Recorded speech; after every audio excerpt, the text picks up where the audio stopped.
have problems, we have problems. Sounds good. Okay, everybody, thanks for joining me again. This is the 9th episode of Kyle's Corner. I'm here with the baldest man on BookTube, the guy who will beat down your door if you read a book not in publication order. You got to watch out for him, but he's a great friend of mine. This is Scott the Bald Booktuber. Do you want to introduce yourself, Scott, for those who don't know you? Yeah, man. Thanks for having me. Happy holidays. I'm Scott the Bald Booktuber. I used to make videos. At some point, I hope to do that again. Tend to focus on fantasy, although I also really, really like some sci-fi, historical fiction. And I am known as the guy that cares a lot about the order where things happen, publication order always. So, yeah, not a whole lot else to say. I am in the background here, I have the Champions Chess Tour on, my other huge hobby and passion. So, ready to rock. Let's do it. I didn't know you were a big chess guy. Do you and Jake ever shoot the shit about chess? I feel like that's the only other chess guy that I know. Yeah, we talk chess sometimes. It was kind of my first love growing up. My dad taught me when I was 6 or something. So, super into following high level chess. So, Magnus, Hikaru, Wesley, so all those guys are my dudes. And I'm actually pretty good at it. I'm in the top 1% of players for a specific time control on chess.com. So um, Nice. I under can. different conditions, I probably could have done a lot more with my chess ability, but No, that's cool. I didn't know. I had no idea. I'm sure you're sick of this. People talking about this. But what did you think of the Queen's Gambit, which is my entire exposure to chess? I have not actually watched all of it. I watched an episode just to kind of see what it was. I know a lot of the chess boom came from the popularity of the show, but I have not actually. Uh, I don't watch a ton of TV, so I haven't gone through and watched all of it. I'm happy because it has made the game that I love exceedingly popular, but beyond that, I couldn't tell you a lot about it. Yeah, that's fair. You should watch it someday. But that does bring me to a transition question, Yeah. which is like when something that I love gets popular, I'm usually pretty happy about it. And then we have some folks on BookTube who will not be named, but their name sounds like Schmalin of Alexandria. Uh-huh. And others, there's others, but that just reminded me who abhor when their favorites become more popular. They scorn it. They curse its name to the heavens. So are you more of the former on that then? You just want the things you like to be loved by others? I'm sort of, I guess, in between. I love the stuff I love, Hey, and if other Chadia. people love it, that's great. Hey, Chadia, what's up? If other people come along for the ride, I'm cool with it. But mostly, I just love the stuff I love. So if it becomes popular, that's fine with me. Either way, I'm good. Get like a sense of pride, like depending on what it is. It's never really happened with me on books yet, but I'm Hmm. sure I'll like love a self-pub book that then it blows up at some point. But I Yeah. remember like um I saw like the band Starset, Okay. which is the rock band. I saw them open at a bar, at like a dive bar in Minot, North Dakota, and there were like 6 people watching them play. And I didn't come specifically for them, but I did know who they were. Uh, and that was right when they released their first single. And then like years later, I was at like a big music festival, and they were like the midday act, and I Uh-huh. just saw like 1,000 people, 2,000 people, just like singing their songs out to them. And I was just like, I was here before all this. And I was just like a Yeah. proud dad. Like I It was is a just like, cool feeling. Yeah. oh, so I like when I see the evolution of something getting more popular. Yeah, for sure. Because you're just like, man, they worked, they earned it. So I hope one day I can get that with a book where I just like really love a self pub book that, or just like an obscure book that goes nuts. Leo's in Yeah. the chat. Hey Leo, how you doing? Yeah. Leo, I always associate with love and grave peril more than any other human being on earth. So Interesting. I enjoy Grave Peril quite a lot, but I wouldn't put it kind of near the top of my Dresden loves. this guy was so funny when he was going through Dresden. He read Grave Peril. He was like, "This is amazing," and I'm like, "Great." And then every other book after that, until like I think it was like Changes. Uh-huh. I don't remember. I think it was like Changes and Skin Game were the two he maybe liked more than Grave Peril. He can For correct me if sure. he's still listening. But it was just so funny. He'd be like, Battleground was amazing, not as good as Grave Peril though. And I was like, what? Yeah, Battleground is my favorite, followed by Changes, followed probably by Cold Days. Those are my top three. Hmm. And then I Cold like is Skin probably Game. top 5, but Skin Game is top 3 for me. Yeah. When I finished Battleground, I thought it was my favorite because it was like the most visceral reading experience. Like Yeah. I literally had to pull over from driving once and just like start responding in the Discord. I was just like, what is going on here? Yeah. But I think Changes was just the more emotional read, and it like really changed my perspective of Dresden, but they're both very, very good. See, I thought I was kind of alone on an island because I've been reading Dresden since like 2005. And until I figured out BookTube was a thing, I just assumed I was the only dude that was reading these books. So it was exciting to me when But I he got figured to out. book 17. Yeah. So I've been reading Summer Night was new when I started reading, or right around that time. So that for me is one of my favorites because that's kind of when I was all in, and I just have been reading them as they come out since then. Uh-oh. Still with me?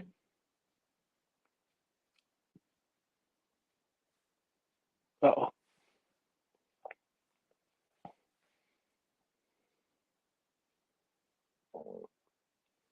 Kyle?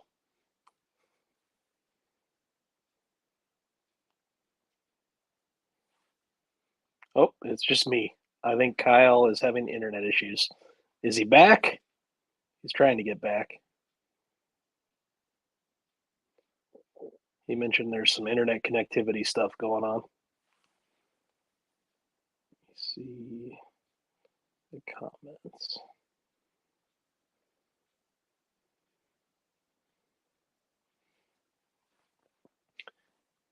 Well, hello, everybody. Kyle is trying to get back.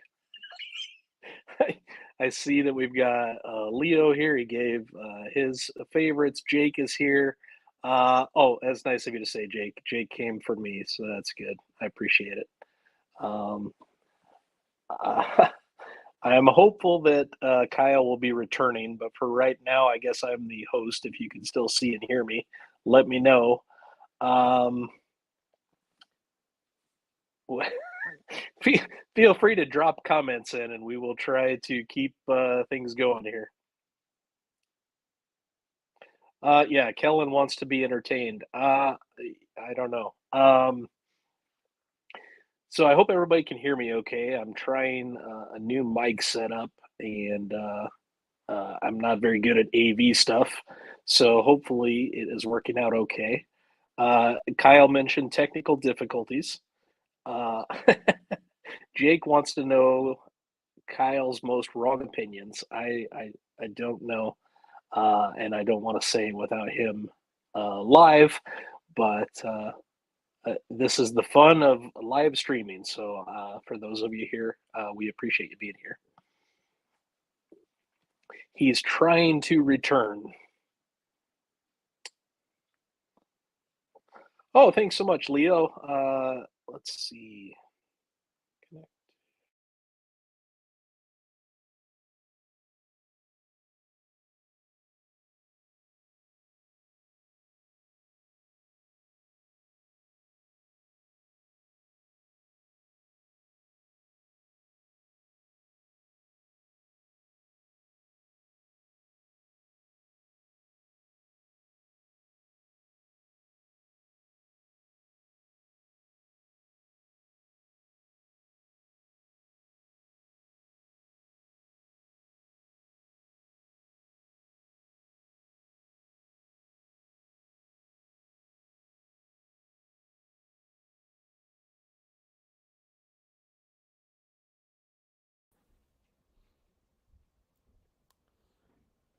Hello again. I somehow bounced out of here, but I'm back, and Kyle is still trying to reconnect. He's having obviously some connectivity issues with his internet. Who's still here? Say hello. Um, I saw Leo had said something about the collabs for A Song of Ice and Fire that I did with some folks and enjoyed those. So thank you for that. Leo has a question. How do you deal with uh, other books after A Song of Ice and Fire? I reread it this summer, put me in a huge reading slump. Um, yeah, good question.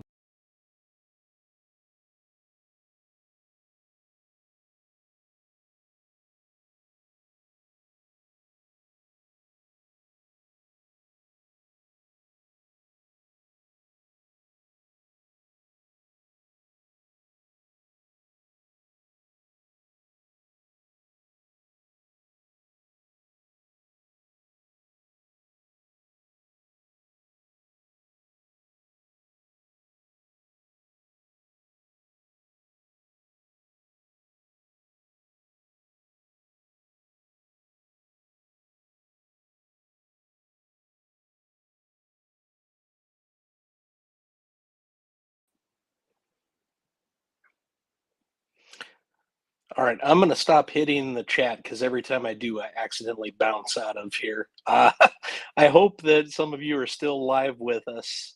I'm going to do my best to entertain as I can while Kyle is trying to get reconnected. He had let me know ahead of time he was having some internet signal issues. So hopefully he gets those sorted out and we can have the rest of our chat here. Let me see, hopefully without breaking anything. All right. Okay. Are we back? We We're might be back in business. Okay, I have a strong signal now. Okay. All right, perfect. Good. I had to reset the router, and the router was mad at me. So that happens. okay. Sorry, everybody. It's live internet, baby. That's how we roll.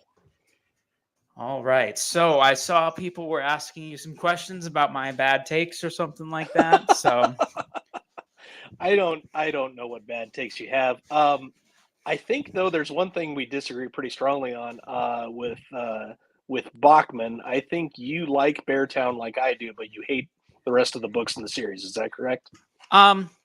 yes and no. I don't like hate is a strong word. I don't think it needed sequels. Okay.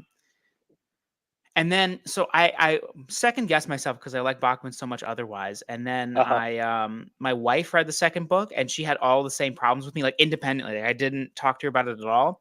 Fair enough. And I was like, okay, maybe I did feel this way about but the third one I do want to go back and read. I was having trouble with like sometimes Bachman gets a little too whimsical, I guess. Like I just kept remembering in the third one, he kept being like, "Oh, her husband's such an idiot, but it was love." And I was like, dude, shut up. Like, I don't know. I really enjoyed the Winners a lot. That's good. But I also buddy read it with Madison and some other folks, and so we enjoyed the experience together. So it's possible that may have influenced me. But I was a big fan of Us Against You, the second book. I thought it was very well done. But I'm also on the Bachman hype train. So everything I've read, I've really enjoyed. What was it? Ordinary People or whatever. That was one I maybe Anxious liked. People. Anxious People. Yeah, that was the one I liked the least, but still really enjoyed. So Anxious People won me over at the end. So yeah. his writing style in Anxious People, I don't like very much. And so like when people read that one first and they're like, "Oh, I really don't like this guy's writing style," I'm like, "Yeah, I felt the same way. Try like one of his different books." Yeah. And I think my problem with the Winners is that it was very similar. That's to that writing style, but I do want to give it like a physical read try instead of an audiobook try because I can skim over that stuff when it's bothering me a little bit easier than if it's on audio and I'm forced to hear people moan about it. See, Marin Ireland, the narrator, is one of my favorite narrators. Oh, I think she's excellent, but it's just like I have to hear the whining versus like in my head, I won't like focus on it as much. I'll just be like, "Oh yeah, they're complaining about their husband again," you know? Fair enough. Yeah, that's fair enough. It's so I listened to The Handmaid's Tale, which I don't like. I don't like that book at all. Haven't tried it. I don't like it for a specific reason. And Murphy Napier agrees with me, by the way. Everybody, I watched her review. She had all the same problems with me as me. But I listened to the audio, and the audio is technically good. But one of the things that happens in that book is she like bemoans the lack of lotion. Like, and it's just like a minor thing. Like it's not a big like she probably says it 3 or 4 times. I don't know. But then my wife read it physically not that long after me, and we were talking about the book, and I was just talking about how much I didn't like it because of like the shitty nonsense world building.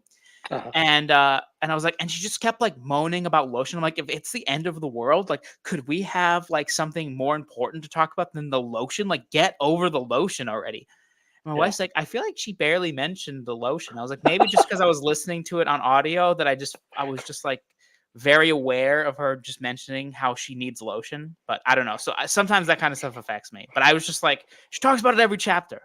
My wife's like, no, she doesn't. I haven't read the book or seen the show, so I have nothing to add with that particular series. It's a series, right? Isn't there a second book? Yes, it is a series. Yeah. Yeah. Mm-hmm. Okay.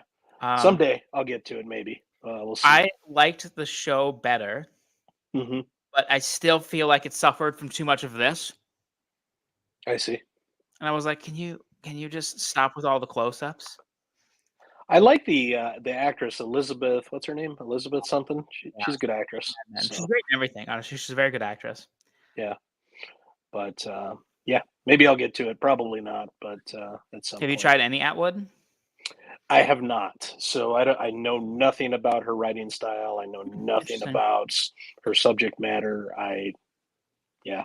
So Um, someday maybe. I've heard good things. So we'll see. I watched the Netflix adaptation, or not. I don't know if it was Netflix, but the adaptation of Alias Grace, and it was incredible. Like really, really good. So I really want to try that book. But the only Atwood books I've read are Handmaid's Tale and the sequel, which I was not crazy for. So not a good first impression. What's the sequel called? Um, Oh, I didn't mean to put you on the Testaments. The Testaments. Yeah. spot. Okay. Yeah. No, most times I would have known it. I'm a little riled up from the internet not working, so my memory is No, not all no, there. Yeah. no. It's all good. It's all Yeah. good.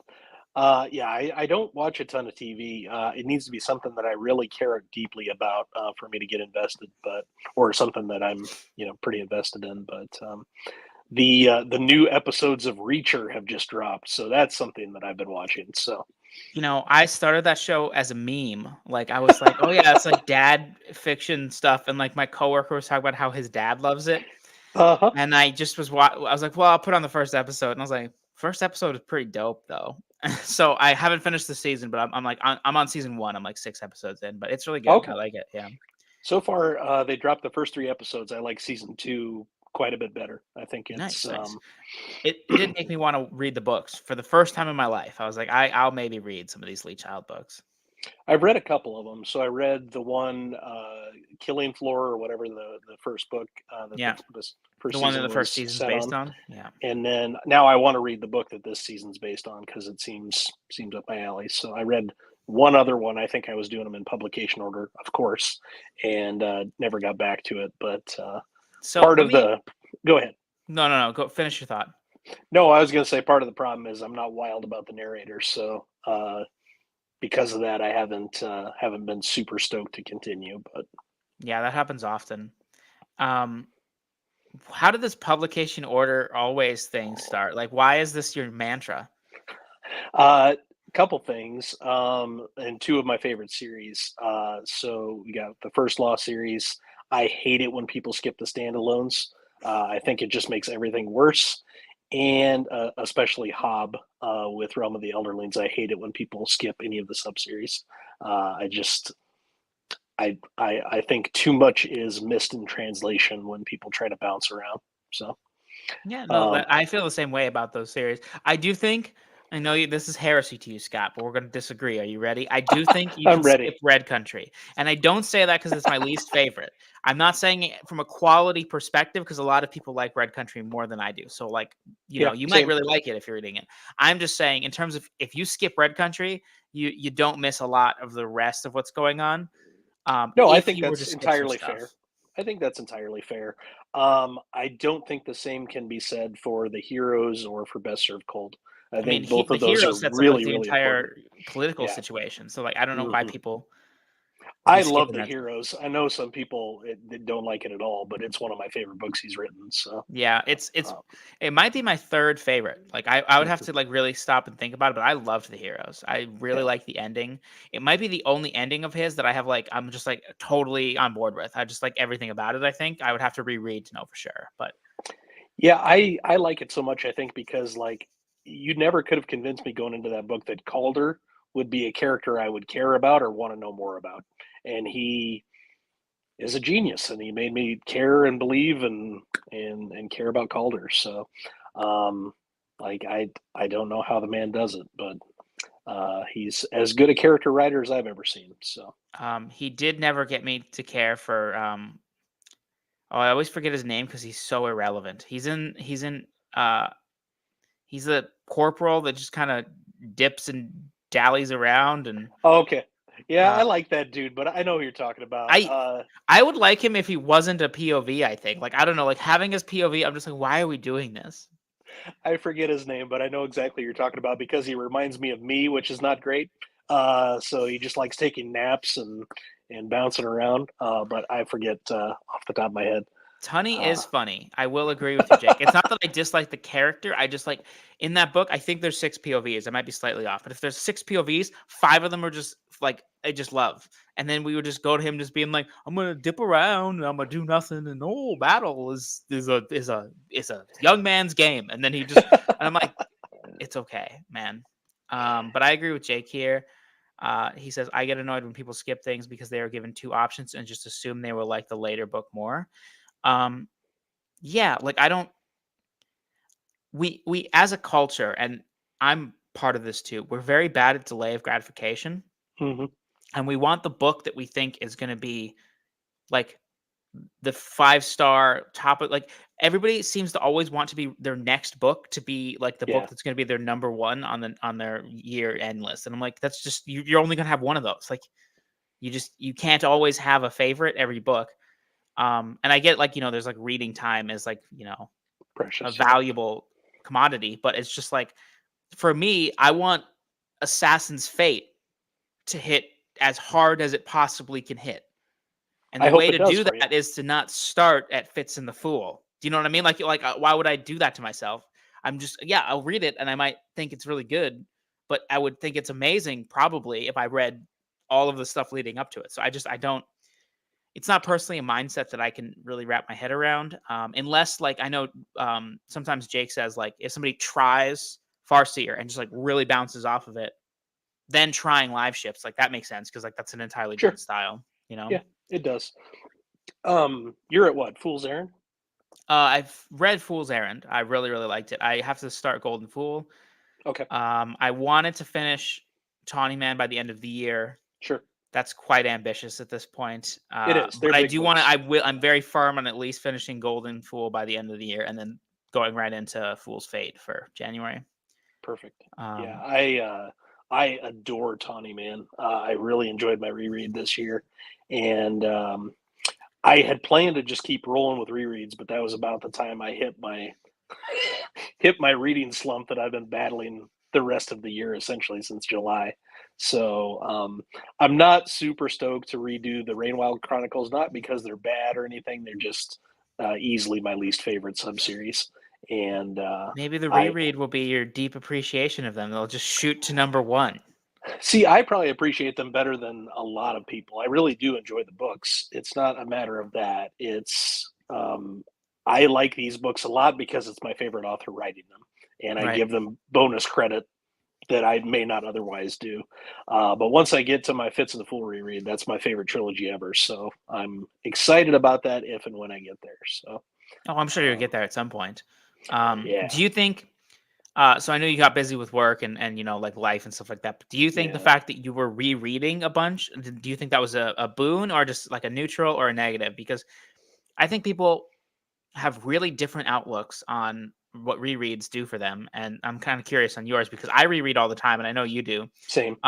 It keeps me like remembering why I love fiction so much because, like, I'm always going to find new books that I like, but nothing's going to hit as hard as Storm of Swords. Do you know what I mean? So, like, it's true. Yeah.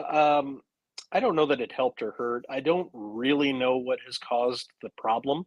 It's not that I've stopped reading or that I'm, not still going through books because I am, but we're talking about I went from 7 or 8 books on average a month to maybe now I finish 1 or 2, maybe. So it just has, like even when I'm really enjoying what I read, I'll read a few chapters and put it down and do something else, and then the day's gone. And, and I didn't accomplish what I wanted to accomplish with my reading goals for that day. So it really has more to do with that. So I don't think rereading has helped or hurt me in that fashion. It's more so too many distractions otherwise, whether that is work has been busy, and it has, or just a bunch of my other hobbies are taking up some of my time as well. Becoming a chess champion out there. No champion, just a lot of very high level, very, very strong players playing at the top levels. And I can't take my my head off of it, my eyes off of it. So that and my sports teams have taken up way too much of my time, and it just stuff that I love that is taking up time. It's hard having lots of hobbies. It stresses me out on a daily basis. Like I'll open Netflix. I'm like, I really like TV. Like Yeah, I love movies too, but I really like the art of a television series and like character arcs over long amounts of time. sure. And I'll turn on any streaming service. I'll be, oh, there's like 9 shows I've been meaning to start. Guess I'll just read a book. And I'm like, no, I want my time back. Like, so See, yeah, it's difficult. I get overwhelmed by TV, especially with lots of episodes, and it's part of the problem I'm having with reading, I think, because I'm like, well, I want to read this series, and then it's just overwhelming thinking about, well, this is a 10-book series or whatever that I want to jump into, and it feels like it's taken forever to finish. And the same thing kind of happens with long TV shows of several seasons. I'll watch a season, even really like it. I'm like, man, I'm only like 5% done with this thing. It's going to take forever. So I can't, that mental hurdle is causing me problems. Just everything feels overwhelming right now this year. And I don't know why that is. It just is something that I'm battling. So, Yeah. One strategy to do, and like you probably even know this, but it is something that tends to work, is just like to break it into chunks. yeah, yeah, Like if you think about a book, like don't think about the 10-book series, be like, oh, there's 400 pages left for this book. And for sure. then just try to not actively think about how large, but yeah, no, I get it. Like I want to start the Colleen McCullen like Masters of Oh, yeah. Rome The Rome series. series. Yeah. And I'm so sure that I'm gonna love it, Scott. Like I literally I think if I was to make a prediction of a series I have not started that could become one of my favorite series, I Mhm. think it could be that one. Nice. But it's 9 books of 1,000 pages, and I'm just like, Colleen, like what are you she's, doing? she's given you plenty of content to work with. So I that's good. know, like, and it's good. And all my favorite series are long. Like I know it's just the mental struggle, but Yeah, yeah, I want to get to like even I guess quote unquote smaller stuff like Dynasty and stuff that I think are probably like I'm mad that you haven't started game that set yet. and match for me. I'm Like, driving down to Arizona to just leave those on your books come, on your come on doorstep. down, we'll have a beer or two. But All no, right. no, I'm gonna get to it. It feels like it was specifically meant for me or the type of reader that I am, but I just haven't gotten to it yet. You know what sucks? I don't know if Brent will watch this, but Brent read and loved Grace of Kings. Uh-huh.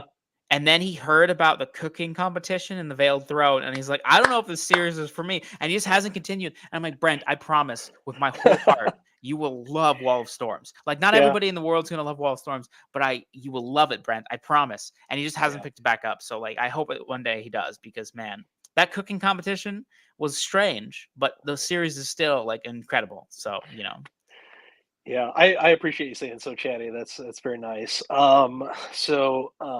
Yeah, it's not that I feel bad or whatever. It's more so I feel like I'm missing out more than anything else. So I'll get back to it. Evie's popping in here Oh, saying hey, that Evie. Veiled Throne was her favorite. Hey Evie, how you doing? Nice. The Rogue with Wall of Storms, Jake with Wall of Storms. Honestly, you should just be reading Wall of Storms. I mean, Grace of Kings first, but I've basically heard that it is the Storm of Swords of the series. It's supposed to be one of the epic books in the genre. So, which causes me no end of distress because then if I don't like it and I don't have it massively high, I feel like something's wrong with me. So, oh no, Evie doesn't like it either. But that's not true. Evie liked it. I shouldn't say that. Evie liked it the least of the 4. But that's because Evie likes cooking competitions and people pilly-pallying around in fields, being like, "Let's talk about philosophy." But battles, she's like, so I we all do like love different things. philosophy, so that would be all right. I mean, there's tons of philosophy throughout the whole series. It's just an Yeah, incredible series. Leo, you should read Speaking Bones. I also thought Veiled Throne was rough at times, but like, man, that conclusion, incredible. nice. What's he working on now? Is Ken Liu working on anything else at Uh, this point? he is back into the short story mode. Okay. When I talked to him last, he was wanting to not do long series. He was saying that Okay. he felt bad that his agent had only ever sold one story from him, and it had just ballooned up and taken a long time. So I think I would be I don't think he's going to do another like long epic fantasy series probably ever if I was just guessing now. Okay. But I would love like a fantasy standalone, like a neat 300 pages or something. The man has a way with words. Okay. Um, And what is it? Paper and Menagerie? Is that his short story collection? He has 2. Paper Okay, Menagerie and Other Stories is his best one, and Jake's reading it right now and loving it. He nice. also has The Hidden Girl and Other Stories, which is also really good. It's not like that's the redheaded stepchild. It's just that that's a more sci-fi focused one, Okay. and it a lot of the stories thematically deal with the same type of thing, like to the point where his TV show that came out, the animated show, was actually taking like several of those short stories and tying them together into one narrative. So it's if you're really interested in that type of thing, which is like kind of like the singularity and like AI merging with humans and stuff, Hmm. a lot of those stories are going to hit harder with you. Okay, Whereas for me, I don't really care. So I was like, this sure. is a cool thought experiment, Ken, but I'm ready to go back to other thoughts. But I know Evie loved that series or that short story collection, so it is still also Nice. very good. Shadia, listen, I hate to be the defender of the cooking competition because when I read it, I was messaging Bookborn just in a huff. I was like, how are we doing a cooking competition right now? But with distance and age comes wisdom and understanding, and I will defend it right here and now. It's a pretty dang good cooking competition, and it ties in thematically so many different storylines and plot elements and like sets up a bunch of stuff that like it's worth your time, even if you're like, why or am I reading about creme brulee right now? I feel like it's the type of thing that wouldn't really bother me one way or the other. People rag on George because he talks about food so much in Song of Ice and Fire, and I don't care about that at all. That doesn't bother me at all. So I I don't mean, know. it's more of a meme for me. I do skip it. Like the thing is, like I read that series so many times without ever like talking to people about it that like the way I do things is just already set in stone. I was just like, oh, talking about burnt bacon again. I'm just gonna move right past it, George. Oh, you're gonna list how many kegs of ham they have at this feast? Fantastic. It's not for me, dog. So like I don't it doesn't bother me. I would just move on, but now it's just kind of fun to meme on because man, that Mhm. guy loves his food descriptions. He 100% does enjoy food descriptions. That's true. This comment confused me, Jay, because I thought you meant 2 arcs like 2 advanced reader copies, and I was like, "What are you talking about?" But yeah, the I love every short story in the Paper Menagerie, and if you are hesitant on Dandelion Dynasty, you should pick up that collection because it is Okay. the best of the best. I sometimes struggle with short fiction in general, So do but I. There's like 3 short story collections that I think are really, really good, and 2 of them are Ken yeah. Liu. So Okay. It's not that I don't like it. More my problem typically is just as I'm getting excited about what I'm reading, it ends abruptly in most yeah. cases. Are, So are you a that's Stephen typically King my fan? I problem. feel like I should know this. I am. I haven't read as much as some people. I saw you just did Bag of Bones, Yes. which is a book that I love, and many Stephen King fans don't care at all about. But I think Bag of Bones is a super cool book, and a lot of Um, people just don't enjoy it. I have very mixed feelings, but I assume you read my Sure, Goodreads review. That's what, yeah. I Like, did. there's a lot of excellent stuff in Bag of Bones. What confuses Uh-huh. me is people putting it like dead last. Like, I've seen some tier lists where like Oh, for sure. Bag of Bones is in like the F tier, and I'm like, what could possibly like if you already like Stephen King, what could possibly make this an F tier book? Like, For sure. I'm just confused. But I also hate Needful Things, and most King fans love Needful Things. I So I enjoy Needful Things a lot. The everybody does. ending isn't I'm by spectacular. myself. I don't understand. And like somebody on Discord is reading it now and like reacting to it and just loving it. I'm like, do I need to reread this book? I don't understand. Like I had cold fury while reading this book and how stupid it was. And then See, every other person loves it. And I was like, something was wrong with me. Needful Things was the first King that I read. Because when it comes to an author like that, I don't care about the order because that doesn't matter to me. So I just read stuff as I want to. But yeah, maybe I don't know, 12 years ago or something. I had never read any King, and that was the first one I read. So, Nice. so I am a pretty big fan. I did Dark Tower a couple years ago. It was Oh, I me and remember you Madison and going Brett. through that now. Yeah, okay. Yeah. It's coming back to me. And that was a big goal of mine that I wanted to finish, and I really, really enjoyed a lot of it. I didn't love all of it, but books 2, 3, and 4 are some of my favorite books just in any genre. So, um, just in general, it's a series I have a lot of appreciation for, and probably would enjoy even more if I read more Kings. So Yeah. um, 2, 3, and 4 are the highlights of the series for me. Wolves of the mhm, Kala had some really, really great mhm, stuff in it, and it was yeah, just too long. And then 6 and 7 are like good. Like I didn't dislike them nearly as much. I didn't have that long wait that some people had. sure. But they were they were I good, didn't and I didn't like Song of Susanna really at all. I didn't have a good time with that book, and that's a then weird book. That's one of the and then weirdest books I've ever read. yeah, I didn't enjoy it, and then I had a rough time with the first half probably of Dark Tower.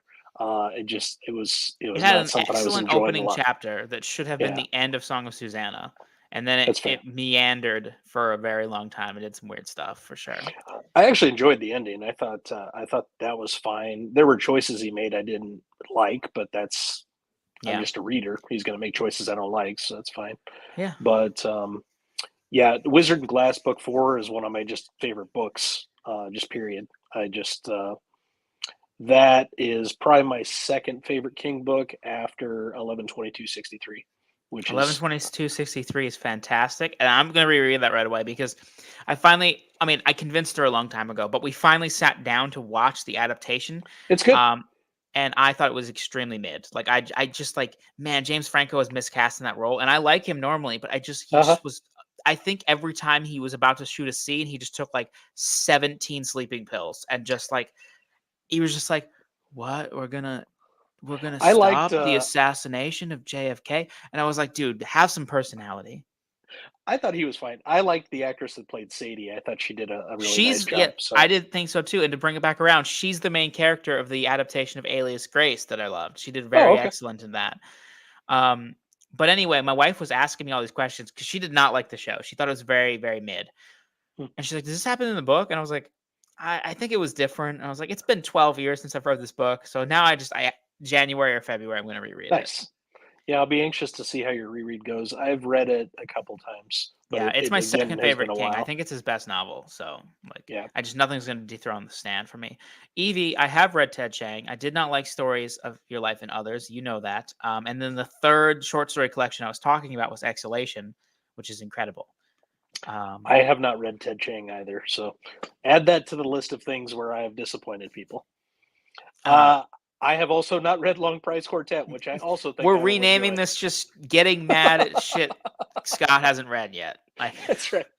I actually am maybe halfway ish through Autumn War right now. And so I delayed reading it for a while because I was buddy reading the series with Jordan Reeds and Tall Guy or Tall Hmm. Alex, whatever.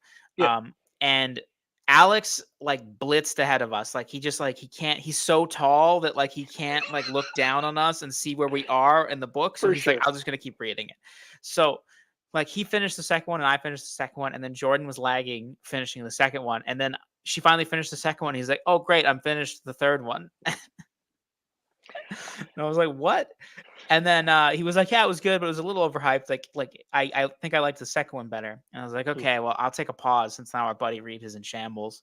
Uh, I started the first book like right after it was published because it was when I was paying attention to everything George said on his site, and he's like, "This is the guy, Daniel Abraham. He's the heir apparent. He's the best writer there is." And I started maybe 100, 200 pages of the first book when it first came out, and I wasn't into it. So it doesn't mean it was bad. It just means I didn't get hooked when I tried the first time. yeah, So that is interesting because I do think it would be a series you would really like. I don't know if it would probably, become like a top tier favorite, but yeah, probably. um, yeah, I mean, when you try them, they're short. You can always try them again. I'm definitely going to reread them at some point. Hmm. Autumn War is really good so far. Okay. Um, Betrayal in Winter is the second one, and I liked it a lot. Hmm. Like I think each book so far has been a step up, but Betrayal in Winter I thought took a while for me to get invested, and once I kind Sure. of saw what it was doing, I was like, "Oh, this book's really good." But like Autumn War from page 1, I've just really liked. Nice. Yeah, it's again, it's on the list. It's Yeah. something that's gonna So happen. so what have you been reading lately? I know you've been reading slowly. You don't have to impress me with your numbers, Scott. It's okay if you list 2 books. I'm totally okay with it. But what have you been reading lately? It actually has been a really good year. I read the Greenbow Saga this year, which I'd been putting off, and I enjoyed that start to finish. I Yeah, thought that Green was Bone's very good.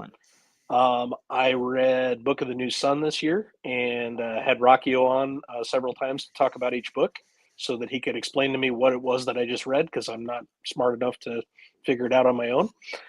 So that series is excellent and certainly not for everybody. There are plenty of people that are not going to enjoy it at all. But I really like Wolf's style, and I understand a lot about how he is a huge influence on Rockio. So that I enjoyed. I read my first Steinbeck this year, East of Eden, which I thought was fantastic. We buddy read that together, and then We that did was right when indeed. you disappeared. So It was pretty close to where I disappeared. Yeah. We should talk about that book at some time together. But yeah, I I thought it was really enjoyed excellent. it. I thought it was really, really Yeah. good. Steinbeck is a genius. Yeah. Some of the best prose I've ever read in my life, any genre. I thought it was exceptional, and I didn't really know what to expect going in. Like I didn't know a lot about it other than there was some biblical allegory. But beyond that, I really thought it was fantastic. Yeah, the biblical allegory kind of marred it for me. Sorry, I'm just tired of No, sitting you're like good. that. It kind of marred it for me. That was like my one I flaw in remember the you book saying that. Yeah. is I was just like, I get it, man. Adam, like I know, like man, just Correct. Cain and Abel. Yeah, I totally. Wow, thank you for putting this so blatantly in the text. And I do know that there's a lot of subtlety going on in the story. Like Sure. that's what almost made me angrier is that like like there's so many nuances to the story and all these characters, and he's just like Cain and Abel. Though, did you know that's the Bible? And I was like, dude, could you just let me read between the lines? But that Yeah, book I've is had. excellent. I listen, Scott. You have 2 weeks before the end of the year. You Yeah, can fit in Of Mice and Men real fast, man. That's I all I'm need saying. It's to. 100 pages. Yeah, I have it. I have it on both digital and audio, so I should get her done. I thought I had started the audiobook and something about it was annoying me, but I can't remember for the life of me what that something Probably that was. it was like made in 1937 or something. That's very possible. It's just somebody in like a well, just like It's probably what it was. I'm not sure. What else have I done this year? A lot of McCammon. That's my guy. I have finished up the Corbett series. I had maybe 2 or 3 books to go in the Matthew Corbett series, one of my favorite ongoing series. I think he's going to wrap that up next year. that's what he's saying. Did you read the And short stories? I Did have they them. get you? Oh, okay. Yeah, I have them, audio and digital both. So it's one of the next things I'm going to get to. Right now, I'm working on Dregs of Empire by Rockio, his third novella in Sun Eater. So I need to wrap that up, and I need to wrap up the Tales of Sun Eater Volume 3, which I've been kind of picking at both of them. It's hard for me when I don't have an audiobook, especially when it's an audiobook narrator that's one of my favorite people. Like Samuel Rukin is just my dude. So not having access to his narration has been a problem for me. But I read another chapter or two today of Dregs of Empire. It's very, very good. It follows Lorien after the events of Ashes of Man. I needed to Nice. remember the name. Ashes of Man. So I'm doing a reread right now with Yeah, Jordan and Alex. And we're gonna do Howling Dark. Well, so we were gonna do Howling Dark in January, but then yeah, Rockio said we can buy Disquiet Gods in yeah. January. I'll So be we reading might just Disquiet Gods in yeah, January like for I think sure. we're gonna have to pause this. Yeah. But I'm really excited for the reread of Ashes of Man because I read the Hmm. arc and like Ashes of Man I thought was really good. It was probably my least favorite besides Empire of Silence, supposed to rank them. But also it was a bias against it because it was not like I just read it physically. I'm like I've listened to the whole audio and Samuel Rukin that's Hadrian to me. I've Uh, read it twice. The second time with Rukin, and I can tell you it is a big improvement. I For mean, me, it yeah, was. the end, the falling action of Ashes of Man is some of the best stuff in the series, but I felt like the action scenes in that book weren't as good. Like not as good, but I just feel like they went on too long. But that might have been because I didn't have audio to push through, right? So He reintroduced some characters from Empire and swung around to some stuff that I thought was very, very cool. So yes, I um, agree. I have loved everything, and I probably like Empire more than a lot of people do. But I've also read it 2 or 3 times at this point. So Yeah, yeah, like it's I really thought that I would give it 5 stars on my reread because like now that I've seen the whole series and like I can go back and appreciate all the little stuff he's setting up. And I still think Empire of Silence is like a really good book. I am not Yeah. dragging it, but I still was like, oh, this is a first book. Like it's just very like the pacing is just a little wonky to me. And like There is. I like, Yeah. but I'm just like, oh, it's nice to see little tiny baby Hadrian. There are definitely pacing issues, but as a Hobb fanatic, I tend to forgive pacing issues. I don't It think just doesn't okay, bother no, me as much as some so people. I don't think that's the same thing. Hobb paces things deliberately, and some people have a problem with that. I think if you were to sit down with Christopher Ruocchio of right when he finished Empire of Silence and the Christopher Ruocchio of today and ask them both the question, how's the pacing in Empire of Silence? I think they would have very different answers. Oh, you're right about that. Whereas Yeah. if you ask Robin Hobb the pacing of, Fool's Errand and the pacing of Assassin's Fate, I think whatever, she would be like, no, this is exactly the pacing that I wanted. And whether or not somebody likes that pacing is different. You might be right. I don't know. I don't Yeah. know enough about Hobbs' preferences and that kind of stuff. She But just I can likes a tell you, slow tale.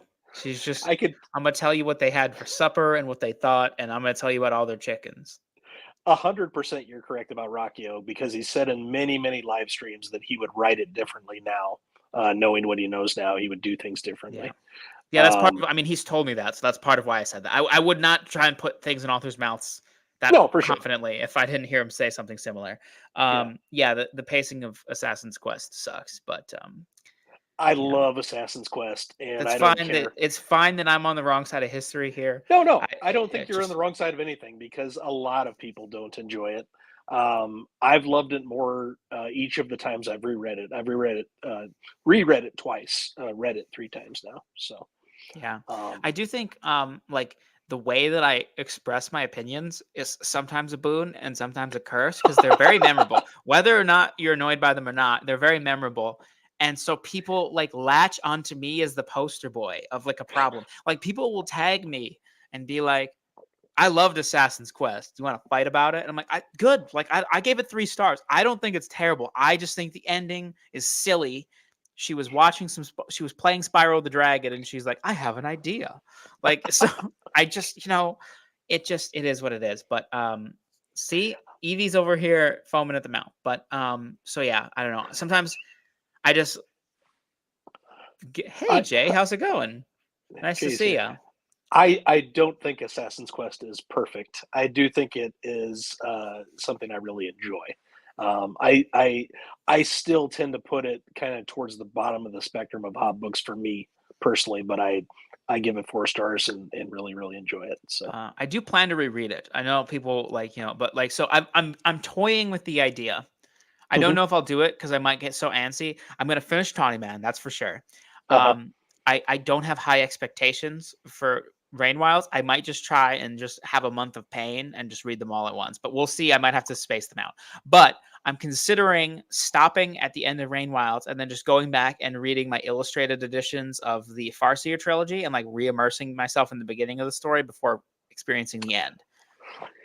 I mean, that's an idea. I would finish it and then go back and I know after you finish the whole thing, like Farseer is just so much more enjoyable in my opinion. Yeah, that's the thing Um, is that I'm like, I don't want to finish it and then be like, oh, now I want to reread the trilogy again. But I just feel like I wasn't very attached to Fitz and like some of the side characters in that oh, first trilogy. So I'm like, that might like help me, but I don't know.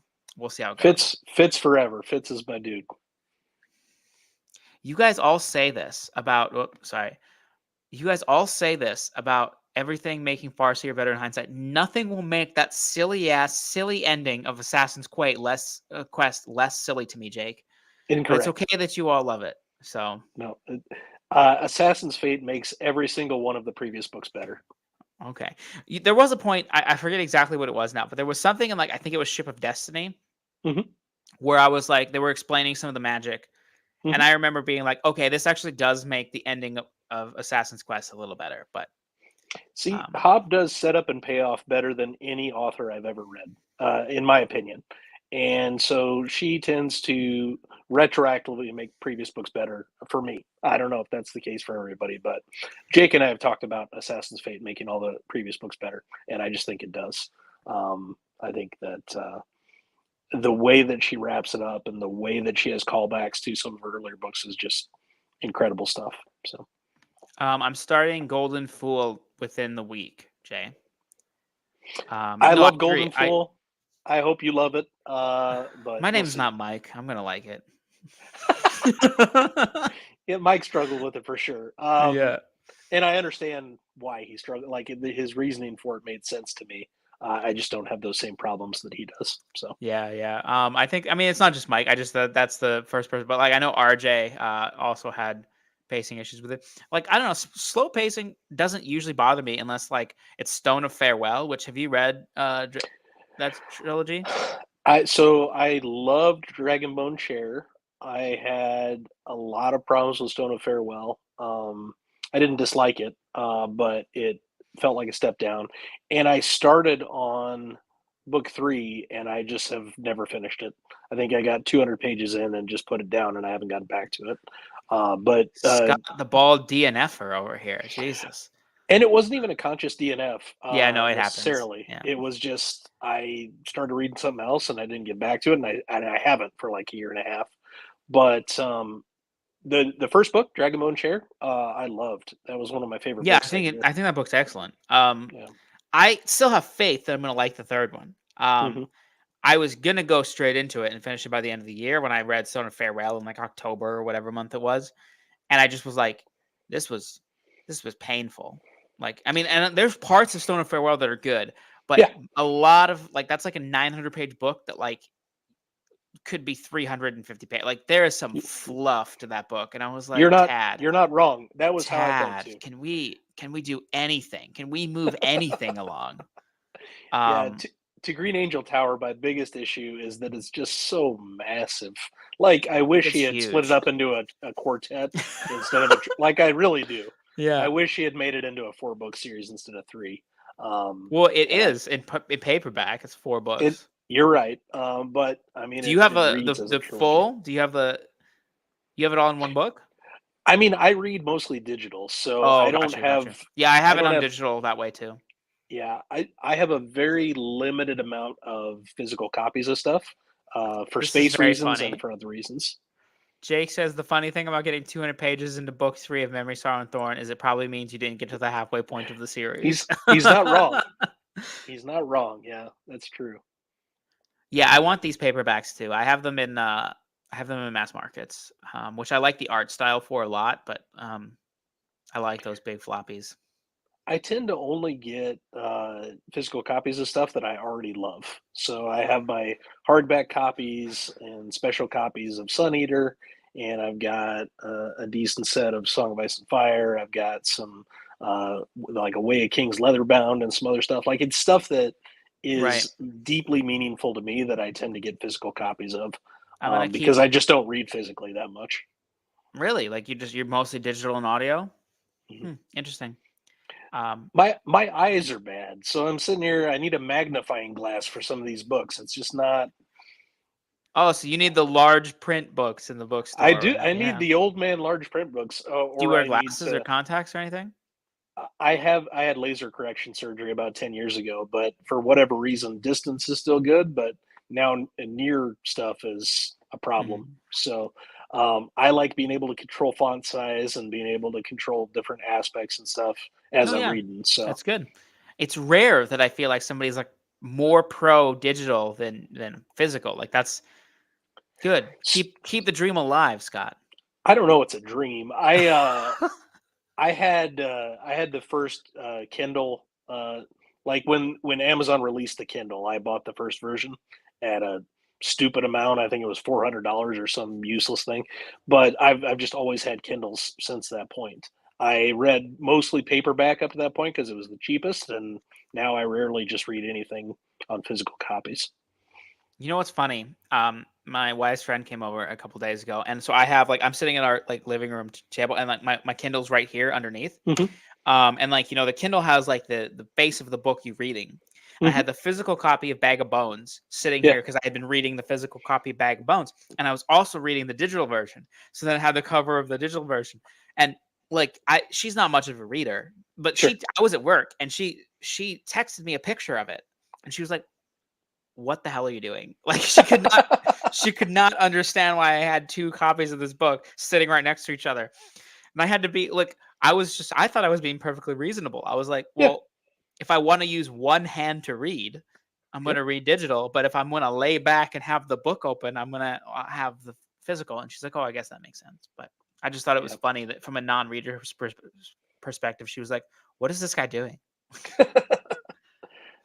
I think it's reasonable. But I'm also the guy that likes whisper sync because then I'll read some of it, listen to some of it later, and I've back gotten and really forth. into immersion reading. Before we were doing Oh, yeah. this, like right before we started, I was immersion reading Pillars of the Earth, which is Good a really book. good book. Yeah. Really good book. I Yeah. read that 15 years ago or so. I need to reread it because I really enjoyed it.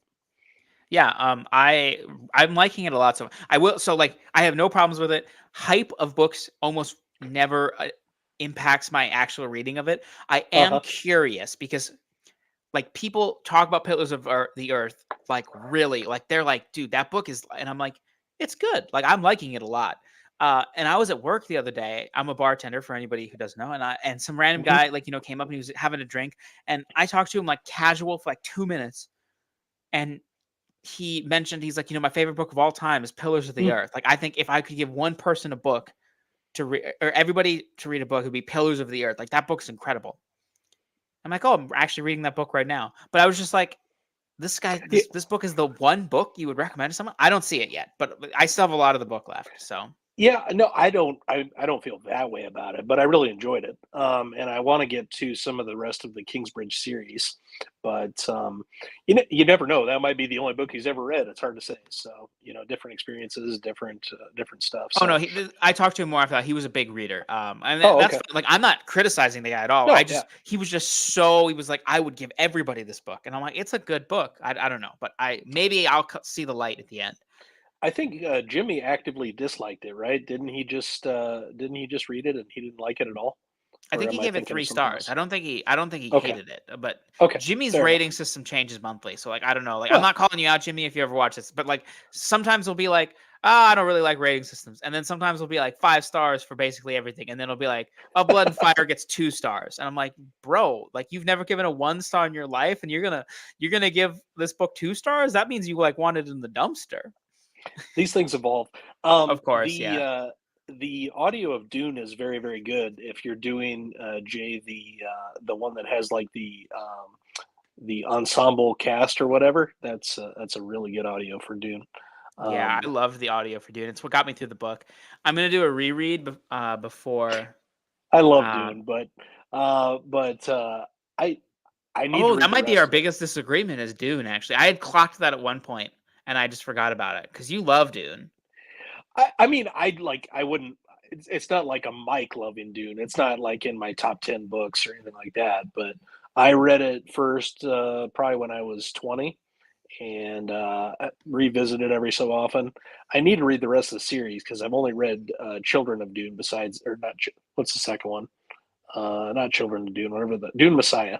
So I've only read Dune and Dune Messiah so far. Yeah. This is what I remember Jimmy saying too: is that he kind of read it at the Yeah. wrong time, didn't give it its due and stuff, which is like perfectly fair. No, yeah, that's fine. Pillars of the Earth confuses Jake because it seems like the book where the people who disagree have the least common ground, like it is either terrible and worthless or brilliant. I totally agree with this. I actually did a full reversal this year on Pillars of the Earth because I had only heard the people saying it was terrible. Like, I'm sure someone had told me it was good somewhere along the line, but my perception of it is like, how people just, there's popular books that are trash, or like that people say are trash, like Twilight. That was my perception of Pillars of the Earth. I had only heard people just absolutely hate it. Like, they're like, this guy's just like overindulgent and boring and long and all. And I was like, yeah, people hate that book. And then I was talking about it on Discord, and like everybody talking about it was like, no, that book's like super good. And then I checked the Goodreads rating, and I was like, holy crap, people really like this book. I was like, maybe I'll give it a chance. And then since that, I've heard people say it's amazing. So I don't know. He's got. I didn't say I hate Dune. I said I hated reading the physical copy because I hadn't learned about myself yet. This is in 2021. This is baby Kyle. All right. Baby Kyle. And what I learned more recently is that the older mass market paperbacks where the typeface is really bold, it A, puts me to sleep. Like, I really don't like it. And then B, it also kind of gives me a headache. And it actually does impact my reads. Like, at first I was just I thought I was trying to give Dune the benefit of the doubt, like retroactively. But then I read Tagana, and I was just like, I just hit a brick wall with Tagana physically, and then I just switched to audio and digital, and I was like started liking it like immediately better. And I was like, okay, this is an actual problem for me. So now that I know that, I just try not to read books that look like that. But my copy of Dune was like taken out of a dumpster from the 1950s. Like it was like Jake from 11/22/63 went back to 1960 and then brought a copy of that Dune back for me. And I just like, it was so old and decrepit and yellowed, and I just was like so angry reading it. And I still have problems with, like, I thought the book was boring. So I finally DNF'd it. And then I tried the audio for the second half, and I liked the second half a lot better. Yeah. So I was like, I need to give it the full new experience treatment at some point. Yeah, the audio is super good. It's got my guy as one of the narrators, who I can't think of his name right now, but he's one of my top 4 narrators, and now I can't think of his Simon name. Vance? Thank you. That's the one. Yeah. Simon Vance is good. I just listened to him on Under Heaven, and I was like, that's really good. Yeah, I need to get to a lot more Guy Gabriel K. I finally got my first 2. I know, K and books. you were a borderline hater. That's my book of the year, Scott. I gave both books a 4 and said I really enjoyed them. And that makes me a hater. What I remember you saying, I remember your review. It's perfectly fine. But what I remember you saying that triggers me is you being like, I don't think I'll try any GGK for a while. And I was like, Scott. Is that what I said? Something similar. I don't know. Yeah, that doesn't sound like a good thing I should have said. But no, I want to read all of his stuff. But I think the problem here is I expected to adore that duology, and it would be like one of my favorite things ever, just based on what Jake had told me, based on what Ruocchio told me. This is the truest thing Jake has ever said. Lord of Emperors is in the words of Radiant, Storm of Swords tier, where 4 stars is hating. Yes, I agree. I really enjoyed the book. That's what I'll say. That's what I'll say about it. I'm glad you liked it. I wasn't overwhelmed by it. I don't sit up thinking about it all the time. So. Every time I think about it, I like it more. which is great. Listen, maybe you'll read more GGK and you'll kind of get more in the style of that, and then you'll go back and reread it, and it'll be a 5-star because that's a good book. That is one of the options. Certainly, that's possible. I hope that happens. I think I definitely need to read more of his stuff. I think you will like Tagana more than I liked Tagana. I think there's a very real possibility of that. I saw that Song of Our Bone is Josh's book of the year, so that's what I want to get to. That's one I haven't read yet. I have high expectations. I also think you would really like A Brightness Long Ago. Probably. But that being said, I would have thought you would have given Lord of Emperors 5 stars. So what do I know? I'm just some pleb. I think I was supposed to take more out of it than I did. Like I'm missing something. That's okay. You just listen. You're best friends with Christopher Ruocchio. You text him on the daily. Just have him come on a stream with you and just be like, because that's like one of his favorite books. So it is, yeah. Both of them are 2 of his favorite books. So I wish that were true, that I was one of his best friends. That's not true. Jake is getting into the like GGK mindset here, where he's talking like how GGK writes. It's one of the great tragedies of the decade. I think one of the problems is the entire time I was reading, I'm like, this is good. And that was what one side of my brain was saying. The other side was saying, Jake is going to hate you for not having this as one of your favorite books of all time. You are just wrong. And he's going to be so upset with you. And clearly that is the case. So that's playing out as we speak. We're forming a brigade right now to come put poop in your lawn and stuff. Yeah. Well, it's not my lawn. It's HOA can deal with that. I don't have to worry about it, so that's fine. Yeah. Do you have like anything? Like, I know you're reading Dregs of Empire right now, but is there something you want to try and finish before the end of the year, or are you just gonna play it by ear? Yeah, I know for sure I want to get that and Tales 3 done, which I'm maybe halfway on both of them. I do want to have the Corbett short stories done this year if I can.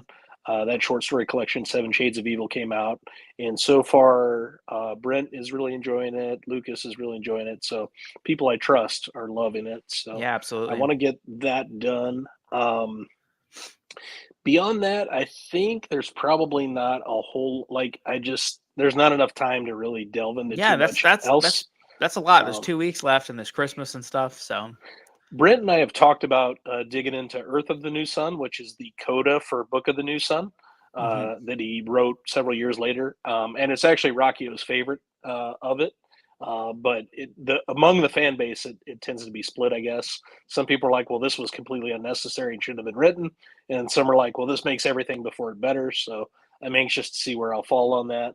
I don't know if I'll get that done this year or not. I am Sure. taking the last week of the year off, so I will potentially have some extra time. So we'll see how it goes. Oh, cool, But cool, nice. yeah, Get some extra time in at the end there. Do you have like a list, like a favorite list of the year going, or? I do. It's going to be hard to knock out a top 10 because of how much rereading I've done and because of uh, how much of a struggle it's been this year. But my number one, I haven't settled on, but it's going to be um, either one of the Book of the New Sun books or East of Eden. Probably is my number one. Wow, East of With Eden the at other, number one. Wow, interesting. I I I don't know why, but that book just hit me in just the right way. Like I read it at exactly the right time. Um, Jake says it's confusing in hindsight how I was okay. Oh, okay. That makes sense. So I'm interested to get to that one. Um, but I guess beyond that, probably I'd have to decide which book, but one of the Greenbone Saga books is going to be up towards the Let's top. go. Um, I was surprised how much I liked. Like that was a series I was afraid I wasn't going to enjoy. No, I Like I had no thought doubt for you. I was like, dude, Scott's gonna love this. I thought I'm I would be more on the like, outside looking in on that one. I just for whatever reason I thought it wasn't going to be my thing. I don't know. yeah, yeah, But no, what about it made you think that it was going to be my jam? like it just it's indescribable. Like, so I think a lot of people when they're pitching Hmm. Greenbone, Hmm. they talk a lot about the plot and the setup and like and that sort of stuff. And if you really like, are talking to fans, like all the fans will mention her character work, but Right. when you're just talking, like, I mean, if you think of like Mike's, recommendation videos, or like anybody's recommendation videos, how they're pitching it, or just like Hmm. quick blurbs, it's always about the action and like Right. the martial arts and how it's like, a certain era of China or like Asian inspired. And Sure. I just think that's not wrong. Like, I don't think anybody is pitching it poorly when they do Sure. that. But I do think it paints a picture for some people that it's not going to be what they want, Hmm. because it's not really that, especially after Jade City. Like Jade City has, I would say, the most action of the series, Yeah, that's fair. um, and it's just way more political and character based and people's relationships. And you are a Hobb and a Martin fan, and Yeah. I'm not saying every Hobb and Martin fan is inherently going to love Greenbone, but I think there's a lot more overlap than people maybe give it credit for, because the one No, I thing think those that's two true. are great Yeah. at is characters, and Fonda Lee is really excellent at characters. And every decision that almost every character makes in that trilogy, across like all of the characters that I can think of, I understand what decision they made and why that's true to their character. And like they could have also made a different decision, and I would have Hmm. been like, yeah, this is true. Like, she's masterful at building the tension because you know the characters so well, but you don't know how that is going to make them react. Yeah. Excellent, excellent character writer. And Yeah, I look, the agree. plot is really good. The political stuff I think is really good. I just think knowing how much you like characters, and especially like A Song of Ice and Fire, like I don't like talk like, like great characters, I think has been overused. But specifically, like Martin is really good at like having a character where like you root for them, but also they do terrible things. And so Oh yeah. that's very similar in Greenbone. Whereas like Hobbs not, I mean, live ship traders, yes, but for Fitz and all them, they're a little bit more like you're clearly on their side most of the time. So Most of the time. Yeah, that's fair. Yeah, I think a couple of the arcs, especially in Greenbone, that I really enjoyed were obviously Hero's arc and Shay's arc. I thought Shay's character was just brilliantly written, start to finish. So, I loved Land's arc. It was mhm, really good. Yeah. yeah, That series is so good. I reread Jade City this year, and I was going to reread the whole trilogy, but I have not done that yet. And I'm going to try to get my wife to read them, because my wife was stuck on Warbreaker for like a long time, mm, because for two reasons. One, she doesn't like mass market paperbacks, but she did not want to read my leather bound. I was like, you can read the leather bound. I promise it'll be okay. And she was just like too nervous to do it. So she had to read the mass market paperback. Yeah. And she just doesn't really like mass market paperbacks. And then the second thing is she did. You've read Warbreaker, right? It's been a long time. I read it. I'm not going to get into specifics. Just a decade ago or whatever. Yeah. So she didn't really like Light Song, which I thought was interesting. And so she was just like, these guys are just dilly-dallying around, and it took her a long time. And then she hit like what I would consider the big twist or reveal of the book or whatever. And then she just like finished it in a night, and she stayed up till like 2 a.m. But now I don't want to recommend another book for her to read because I'm like, you were like, that was my recommendation. It took you like 5 months. So it's like, read what you want to read for a little while, but also Jade City. Jade City be good. Oops. What? I knocked over my thing. Hold on a second. No worries. Sorry.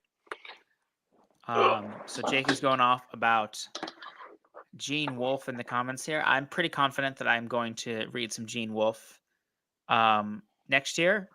I have a lot of his books now because everybody talks about him. I think I might hipster go it though. He has this like ancient Greece trilogy. Yeah, Soldiers of Mist or whatever. Yeah, so all 3 of those are on Audible Plus for free right now. Okay. And they're all pretty short, and I have the physical edition of the first one too. So I might start with that and not with Book of the New Sun.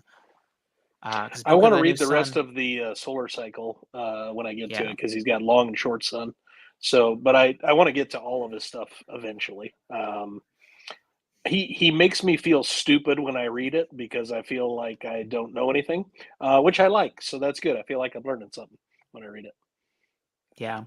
I don't know how I'm going to feel. Like, I haven't even sampled his writing yet, so I don't know. But I have faith that if that many people, like, I'm not really like a person who dislikes popular things, like, or like, like I just like The Witcher. Like, I haven't read The Witcher, so I don't have an opinion on that. Like, I from what I've heard, I don't think it would be my kind of thing, but it doesn't mean that I'm opposed to trying it. So. Yeah.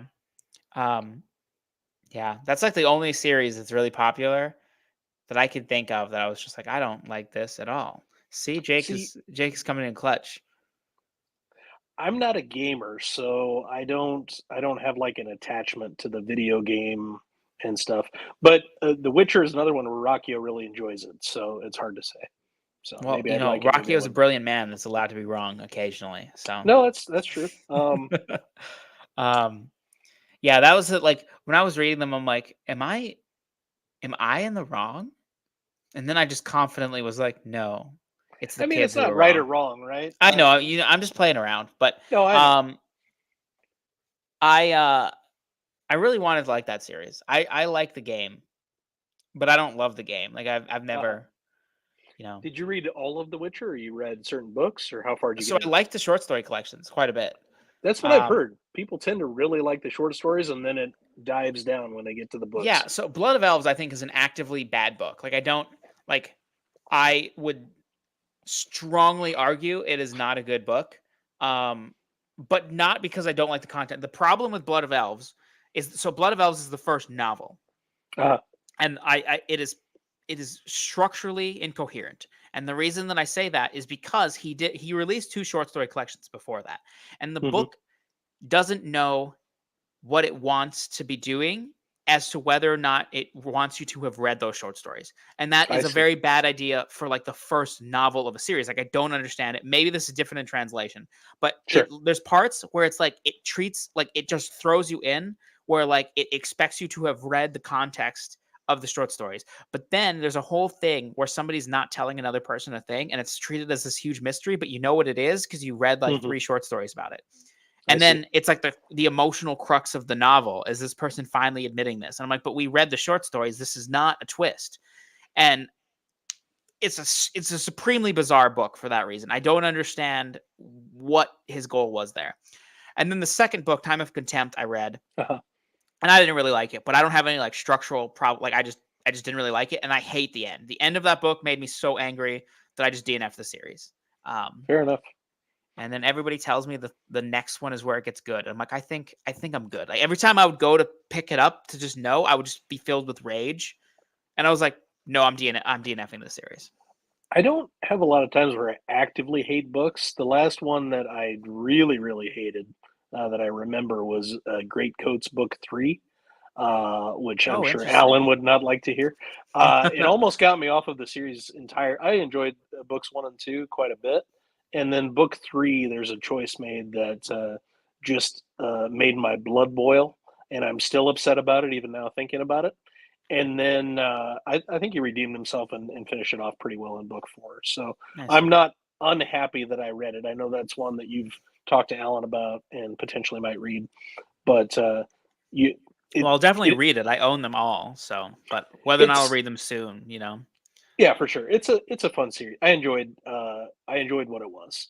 Yeah. I'll say I have that. I have low expectations, and I expect to just have fun. If it's anything more than just like that was fun, that'll be good. And the Um, narration is okay. It's nothing special, but it's really, I okay. really like Joe Jameson. That's like the reason I got them on Audible is that I I really like his narration.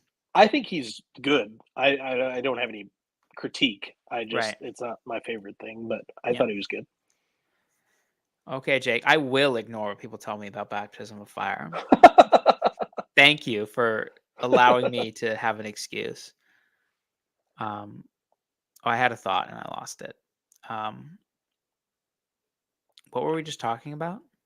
I don't know. We were talking about how Great Coats Book 3, Oh yeah, yeah, yeah. Saint's Um, Blood has one of the yeah. worst things that's ever happened in He fiction. he released a new book that I really want to read. That's what I was gonna say. I got it on the big Audible sale. Okay, Uh-huh. I'm not gonna say it right because there's another book with the same name and premise, which is literally absurd. I think both of these people should go to jail. Um, there's the Malevolent Seven, which I Uh-huh. think is by Cameron Johnston, Okay. and then there's no, that's the Maleficent Seven, and then Uh-huh. the Malevolent Seven is Sebastian de Castell. This is absurd. I can't even believe they're making me do this. But anyway, the book sounds good, and Alan's thoughts on it said that it like made me think that it would really like it. So that's probably where I'll start with him. I did see it came out, and he's also, I think, working on another Great Coats book that's like generational. So it's like Yes, I the do like kids or generational grandkids or books. something. Yeah. So I would give that a shot for sure. But I think the concept of Great Coats I enjoyed a lot more than the actual execution. But that doesn't mean I had a bad time. I think that's the strongest I These can say. authors are making me do that, Evie, by naming their books the same thing and having the same premise and not being the same book. How dare Evie's they? a, Evie's a little snarky today. I like it. Evie is always snarky with me, I hope that but keeps then up. behind the scenes she's very kind. I just want to call her out. I'm going to tell her secrets. Every single time there's ever a stream, she's just nothing but mean. If she had a tomato, she'd be throwing it at me. That's what she's like. But then she'll message me like if I'm just like, "Oh, I have a headache today." She'll be like, "Is there anything I can do to help your headache?" I'm like, "No, Evie, I promise I'm fine. Thank you so much for your questions. I will manage, but I appreciate you." So that's all just fake combativeness, you know. Yeah, fair enough. Fair enough. Um, How else are we doing on the comments? I haven't been looking at them. It's mostly Jake just telling me to ignore the Witcher stuff. Um, Jake definitely disliked Great Coats, and he was off it after book 2, which I which didn't I know that recall. Jake read this series. This is so you guys all reading like Great Coat's popularity kind of. I was coming in and discovering BookTube just as people were like largely finishing that series, like at least in my circle.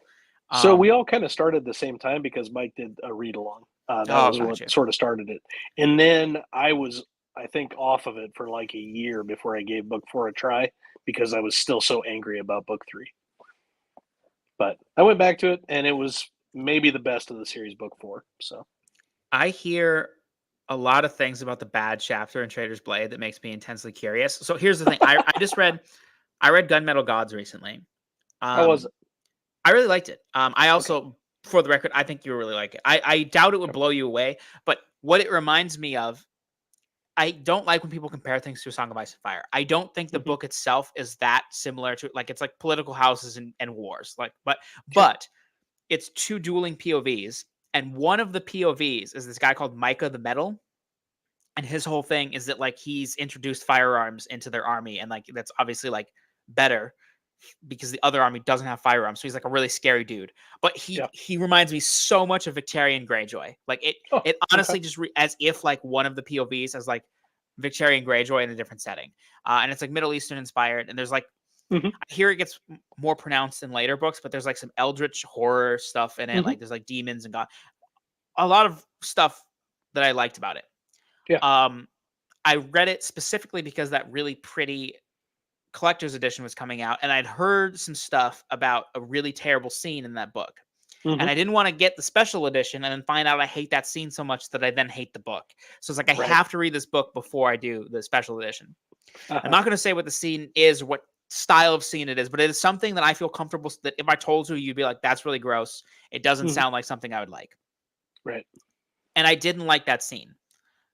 But it was like 2 paragraphs in a 480-page book that when you have context, it's slightly, I mean, it's still very good. It's a little bit better than if people just tell you it contextless, but it's still not great. But and then I was just like, this is gross and uncomfortable. And by the time I even like had that thought, like I was just past it. And then the rest of the book is really good. And look, if people want to DNF or not like the book because of that scene, power Sure. to you. But the conversation around that book, from my eyes, became so much about that scene that Mhm. I didn't even know about a lot of the other stuff going on in it. So that makes me I feel curious about the Trader's Blade just because of that reason. yeah. I feel like if I can still love it despite the scene in it, everything else is For kind of sure. gravy. Yeah. So That's also a much longer scene. it is, and much more uncomfortable probably than anything else. Yeah. But like I know Um people that are like, I was loving it, and I got to that scene, and now it's the worst book I've ever read. I will say, in So, terms of just content, I think the scene in Guns Metal Gods is like technically a more uncomfortable scene, but A, it's way hmm, shorter, and B, like you don't spend 1,000 pages with those characters first. Like, I mean, they're both gross. So you don't really, but I just yeah, mean like the scene. The scene in Gun Metal Gods is gross. yeah, It's just not very long. So that's fair. I want to. I don't know if it's going to be this coming year, but one of these days I'm going to do my full Stephen King read, A to Z, in publication order. But I'm overwhelmed just at the thought of it. So I have I one keep saying left. I'm going to do it. I have just Pet Cemetery left. Is that right? You've read everything else? Yes, I specifically Okay. saved Pet Cemetery for last because I kept not reading it when I was just reading like King Casually. Uh, And then when I decided to finish his work, I looked at his books, and it was like a bunch of books that I hadn't heard really much of anything about, and books I yeah, know people actively hated, and Pet Cemetery. And I was like, I got to end on a good one. So I was like, I'll save Pet Cemetery for last. that's So, cool. So you read um, Holly and stuff when it came out? yes, I did. Yeah. How was it? It's good. I like it. I Okay. have a feeling you'll like it more than like you will probably like it more than your current expectation is for it, but it's not. I would be surprised if it's like a favorite. Like it's a good book. The problem with Holly is not the COVID stuff that people like. I mean, in the beginning, it is he wants to let you know some stuff, but then that Omnipresent. move then that moves on, and then Uh-huh. my problem with it is really that the book lacks tension. Uh-huh. He does like the villain POVs at the same time as Holly's POVs, and I don't know what that added because we were just Sure. like, well, we know what's going on. But the end of that book is really good, so it's good. See, my problem is my expectations for Fairy Tale were sky high. I was so excited about that book. Finally, we're going to be returning to some stuff that's cool, that's fantasy, that's king, and I just did not have a good time. I about half of the book I enjoyed, and the rest of it I had a really rough time with. So Yeah, I totally understand that. Evie, later on, can you message me the thing you hate about this book so I can have appropriate expectations? Because I didn't know you hated the Trader's Blade. But other people say it's fun, which means of course you'd hate it because you don't like fun. So I had a good time with the series, but it's not like a favorite of any yeah. kind for me. Rogue's asking if you're continuing Prince of Nothing. Yeah, I need to get back to Baker. I reread the first book this year, Darkness That Comes Before. I had a great time, and I just have not gotten further with it. And every single day, Brent gives me a hard time about it. So, yes, it will happen. I will read all of Baker. I just don't know when.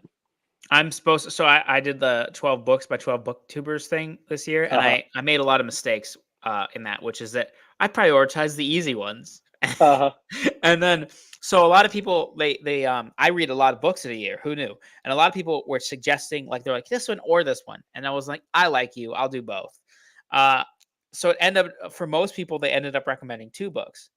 So I was Uh-huh. just prioritizing the 400-page ones, whatever. And then I looked, it's almost the end of the year. I got to read Lonesome Dove, Pillars of the Earth, To Ride Hell's Chasm, Darkness That Comes Before. I was like, RIP. So I'm reading Lonesome Dove and Pillars of the Earth right now, which is a horrible decision, except they're both excellent.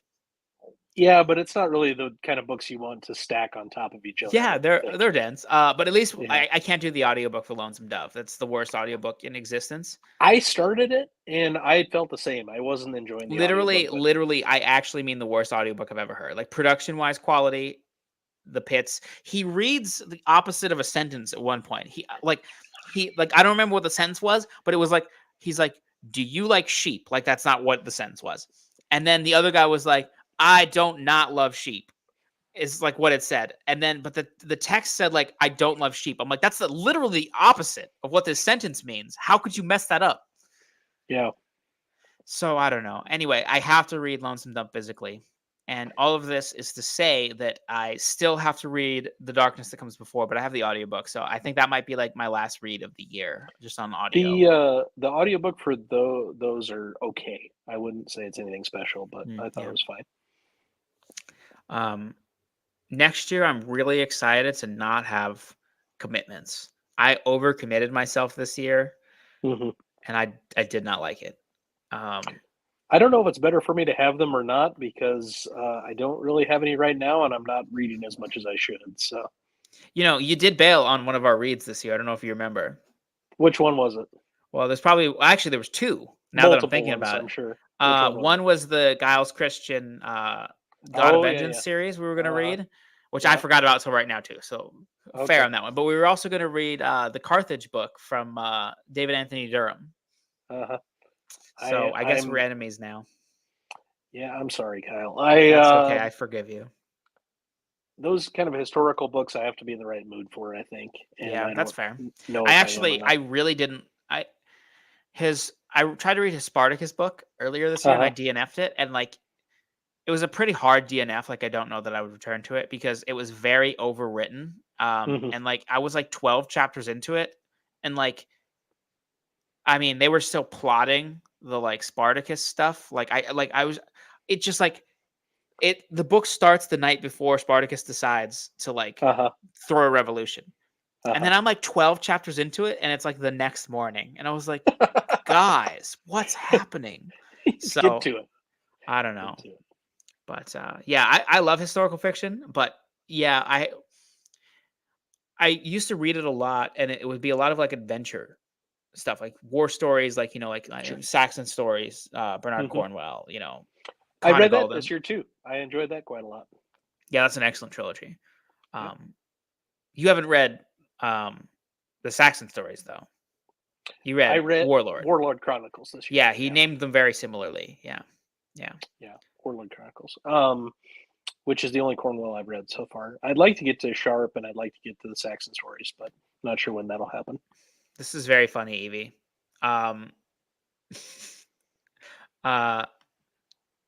Sharp, I just read a book of this month. It's been over 2 years since I had read a Sharp book. I was like, okay, one of my priorities, like when I made a list going into 2023, I had like a Mhm. bunch, and I was like, read more Sharp. And I was looking at Mhm. that list. I was like, I can fit one in before the end of the year. But I don't love Sharp nearly as much, just because like the time period, and like I don't like Cornwell as much as in third person. I think he shines for me at what I like about him in first person, which is the Saxon stories and Warlord Chronicles. It took me a while to get into Warlord Chronicles. Like the first, I don't know, 20% of the first book, I wasn't like, I'm like, this is fine. And then once kind of that hit, the rest of it I enjoyed immensely. So That's a very common opinion. The first, like, I mean, part 1 of Winter King is just lists of names, I feel like. that is what it felt like. Yeah. Benghis Khan here says not a big fan of Warlord Chronicles as a name. I kind of agree, especially because the final book in the Saxon stories is called Warlord, which I know he didn't know at the time of naming this one, but it's like, why would you name the last book the name of your previous series? Doesn't make a lot of sense to me. Yeah. Jake wants to know about some chess stuff. I don't know. Will, the first thing you do? Yes. So I know that I know Magnus won. I don't know what Spoilers. happened in the second and in the third and fourth game. I know it was a draw in the third game, and I know that Magnus won potentially the fourth game, but I don't know what the moves were, the openings, and that stuff. So I will have to go back and see what happened. The first two games were quite good, with Magnus taking the first one and Wesley taking the second one, and a lot of very interesting chess. So I will have to check out those results. You know, I really like hearing people talk about stuff that I don't know a lot about, because then I'm like, oh, I don't know a lot of stuff. You know, like it's just humbling. I'm just like, yeah, I don't know what you're talking about at all. Winter King struggles to get going. Oh, look at Ben firing shots today. He got off work and is just ready to come at people. Ben, you rated Elantris higher than Emperor's Soul. You're banned from this place. Leave now and never come back. So the best way to improve at chess is to see how others play, and especially the best players in the world. So I will continue to study it very deeply. I actually I like watching people play chess. Like, I mean, I haven't done it a lot. Like, I've never watched it on TV, but I've watched like friends and like other people play chess, and like, I don't know, I find it interesting. The good I don't news really know what's is, going on half the time, but well, the good news is the commentary has gotten very, very good, to where if you at least understand how the moves happen and you understand how the pieces move, the commentators have gotten to a point where they can explain at a basic level the strategy and what's happening and why. So that's you don't interesting. have to know a ton to be able to follow along and understand what the basic plans for each side are and why they're doing what they're doing, that kind of stuff. My So wife's birthday was last month, and I actually got her like, I mean, it wasn't a nice chessboard, but it was like we only had before like a little tiny mini one. mhm, And she watched Queen's Gambit with me nice. and loved it. And then so she started playing chess on that little one, and then she started playing it on her phone and stuff. Yeah, So I just got her like a like a full set that we can like set somewhere and we can play together. So I'll probably get a little bit more into it going forward. I got my niece Ella, who turns 7 next month. I got her. It's called No Stress Chess, and it has little cards that show how the pieces move and stuff. So when I'm back, back in Nebraska where I'm from, I play some chess with her, and she's getting into it a little bit. Nice. Ben, like you're really coming off crazy right now. um. Who knows what Ben's talking about? That's all right. No, he did a Cosmere ranking video, and he put Ah, Elantris higher than Emperor's Soul, which he might be the only person in the world to have ever done that. Who knows? I love Emperor's Soul. I've tried to read Elantris twice and have not been able to finish that task. I Yeah. don't. I don't like Elantris at all. You know what you and Philip have in common quite a bit? What's that? Just the ability to just like not like something and not be a hater. Like I don't have that ability at all. It's just not in me. Like sometimes I'm just impressed like when you don't like something and you're like, yeah, it's just not for me. I'm like, That that's not how I do the world, but I appreciate that there are people like you who know how to be diplomatic. I don't think it's diplomacy even. It's that I don't trust my taste above other people's. I Hmm. just I know there's stuff I like and stuff I don't like, and I find this stuff all subjective. And I don't understand people who are like, well, this is objectively the best. Like I don't. Yeah, I mean, for It's me, it's mostly just memeing. The thing to understand with me is that I grew up on George Carlin and Lewis Black, who never mhm, said a word that wasn't yeah, hyperbolic, and sure, so it's true. it's just in my nature to just be like, that was the worst thing of all time. But then when I'm actually discussing it, like even The Witcher, I'm like, Geralt is a great character. Like there's actual positives, but I'm like, that's not as fun as just being like, this wanted me to rip my eyes out. Yeah, I just Ben gets real salty though. Ben, I like when Ben dislikes something. He's the only person on earth that I root for him to hate everything, because man, does he gets real mad when he does not like a book. It's fantastic.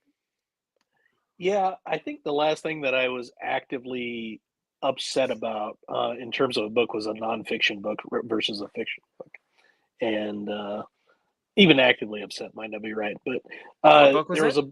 So I forget the name of the actual book itself, but it was about that fire festival, uh, Oh, okay. like a con job or whatever. Oh, And yeah. so I've seen like the Netflix documentary and stuff, but it, so the book was written by a journalist who detailed all this stuff, and it literally felt like she was like texting herself messages and like slapping them into the like. It didn't feel like a narrative, straightforward narrative. It was basically her uh, over and over again saying, "Isn't it horrible that?"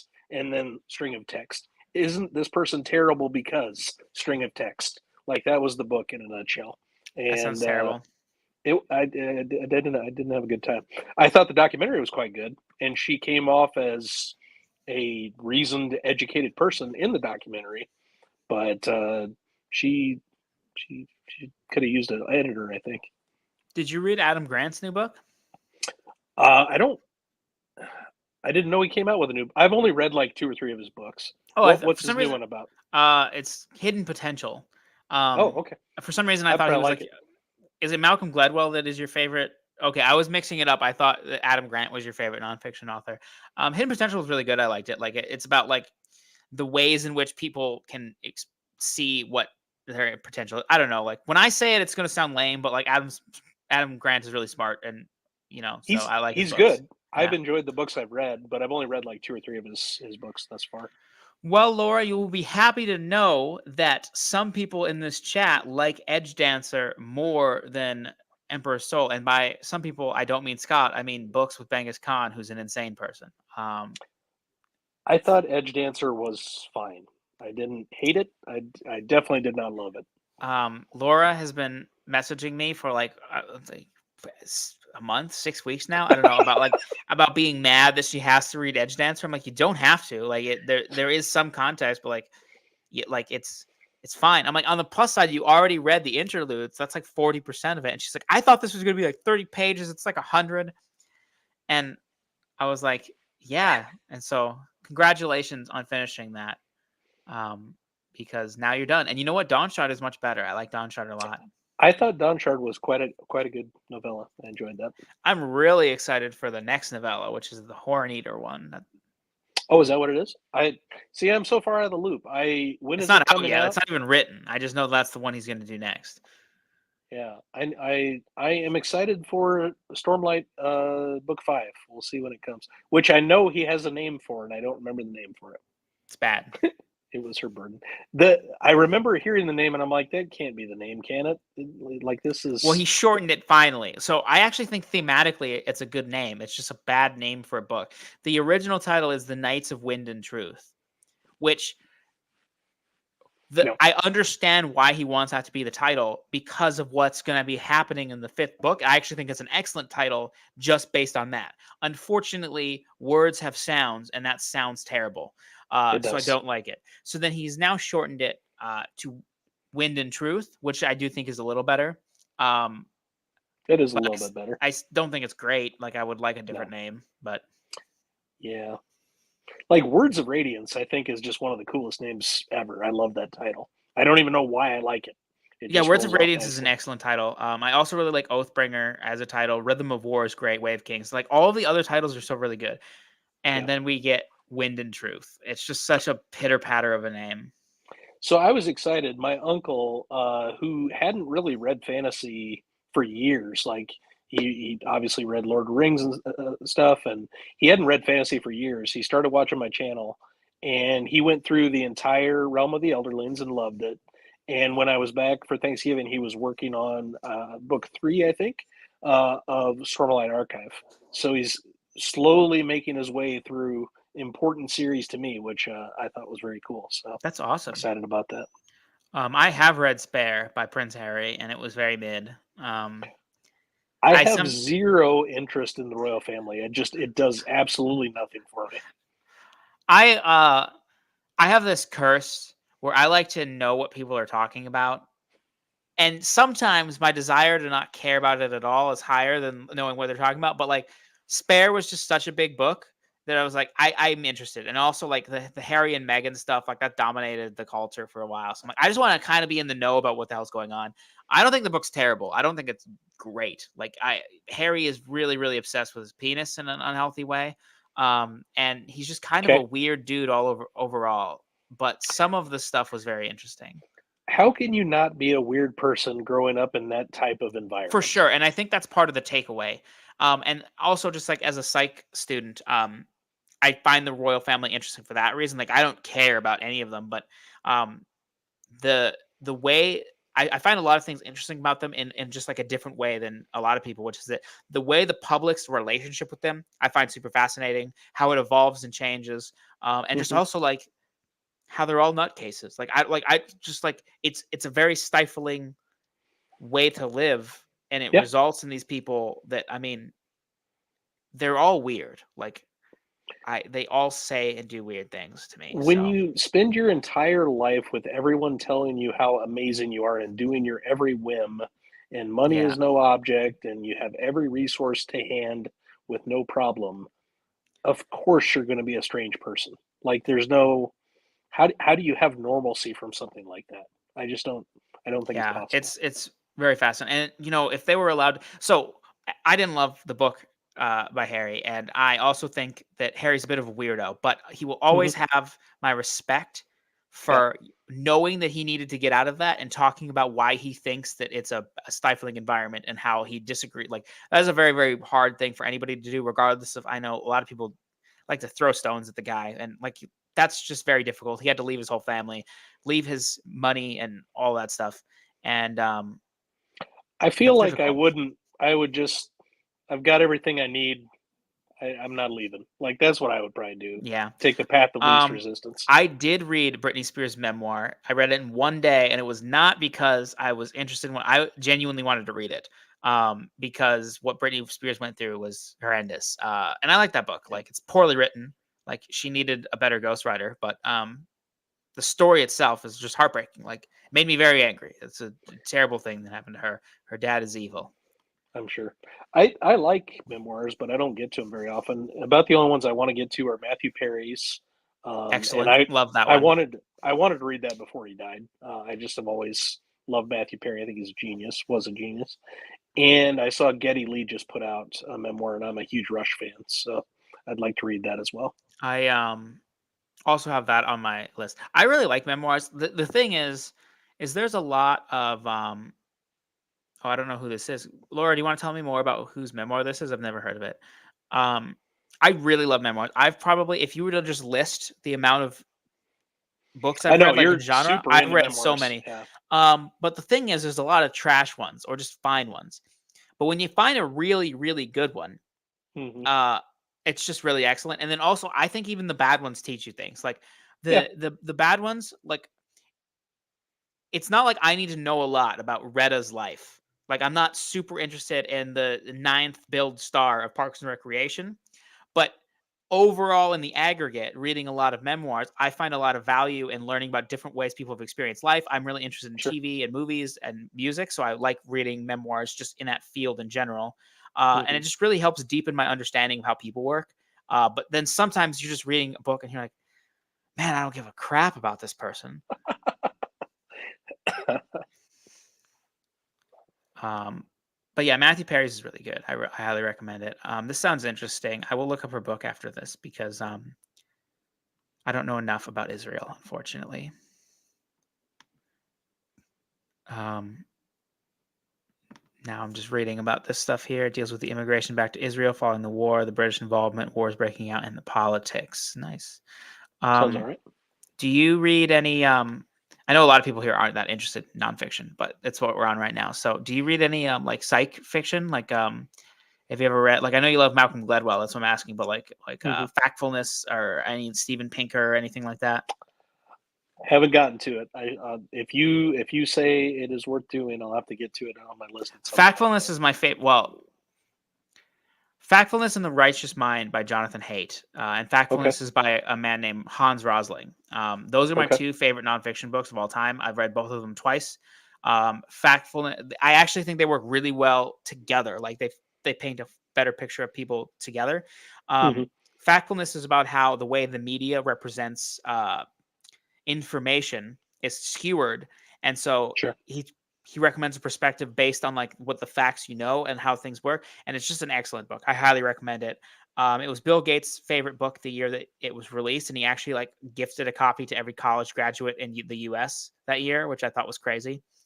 And then The Righteous Mind is about the subtitle is why politics and religion divide good people, or something like that.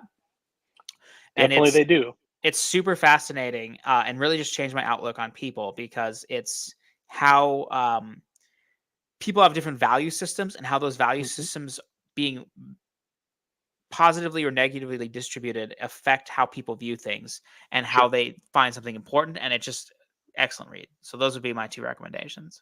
Okay. Hey, Laura has also read Jonathan Haidt. I have not read The Happiness Hypothesis. This is the only one of his books I haven't read. I have heard of it. I haven't read it. Yeah. So back to fantasy. Is there a series next year that you want to read that you haven't started, like you want to give a try and see what? I need to go back and see what I had on my fantasy I'm most excited about list video back when I made videos. But I think probably Dandelion Dynasty is got to be up there. I do eventually want to get to Janie Wirtz's series, Light and Shadow series. I started the first book and didn't get super far before I set it down. Something about her writing style took me out of what was going on, I think. I felt like I was reading a thesaurus in places, and like it felt like she was using big words to use big words. Is that the only words you've tried? Yeah, it is so far, yeah. So what's interesting is I've read the Empire trilogy, or 2 of the 3, and I sampled To Ride Hell's Chasm, and I sampled the first book in the Wars of Light and Shadow, and all 3 of those books definitely feel very different in terms of the style. Okay. To Ride Hell's Chasm, which is a standalone, it still has that flowery language. I do think it took me a little bit, like I read like 7 or 8 pages or something like that, just to kind of try the style. Yeah. And it has a flow to it that I ended up liking once I got into the rhythm of it, but it's a little jarring. But Wars of Light and Shadow, I'm totally with you. Like I just felt like she was just pulling out every thesaurus she's ever seen. So I don't know how far I'm going to make it into that series. It's disappointing because I want to love it. I think it's something that would work for me. Yeah, Shadow of the Apt is something that I am interested in as well. I haven't gotten to that yet. I hate insects, so I don't know if that's going to hurt my enjoyment of things. It might make you like insects more. They're not like bugs; they're people. Fair enough. They just have a little extra. Have you read any Tchaikovsky? I'm blanking on if we've ever talked about it. Really, none. No. Interesting. That's like one of my favorite authors, and there's a lot to recommend there. You know what you should try? Yeah. You should try the novella Ogres, because it's short. Oh, I've heard audio is good. Ben likes it, right? Ben's a big fan. Yeah, me and Ben both really like it. Yeah. Alan loved it. Yeah.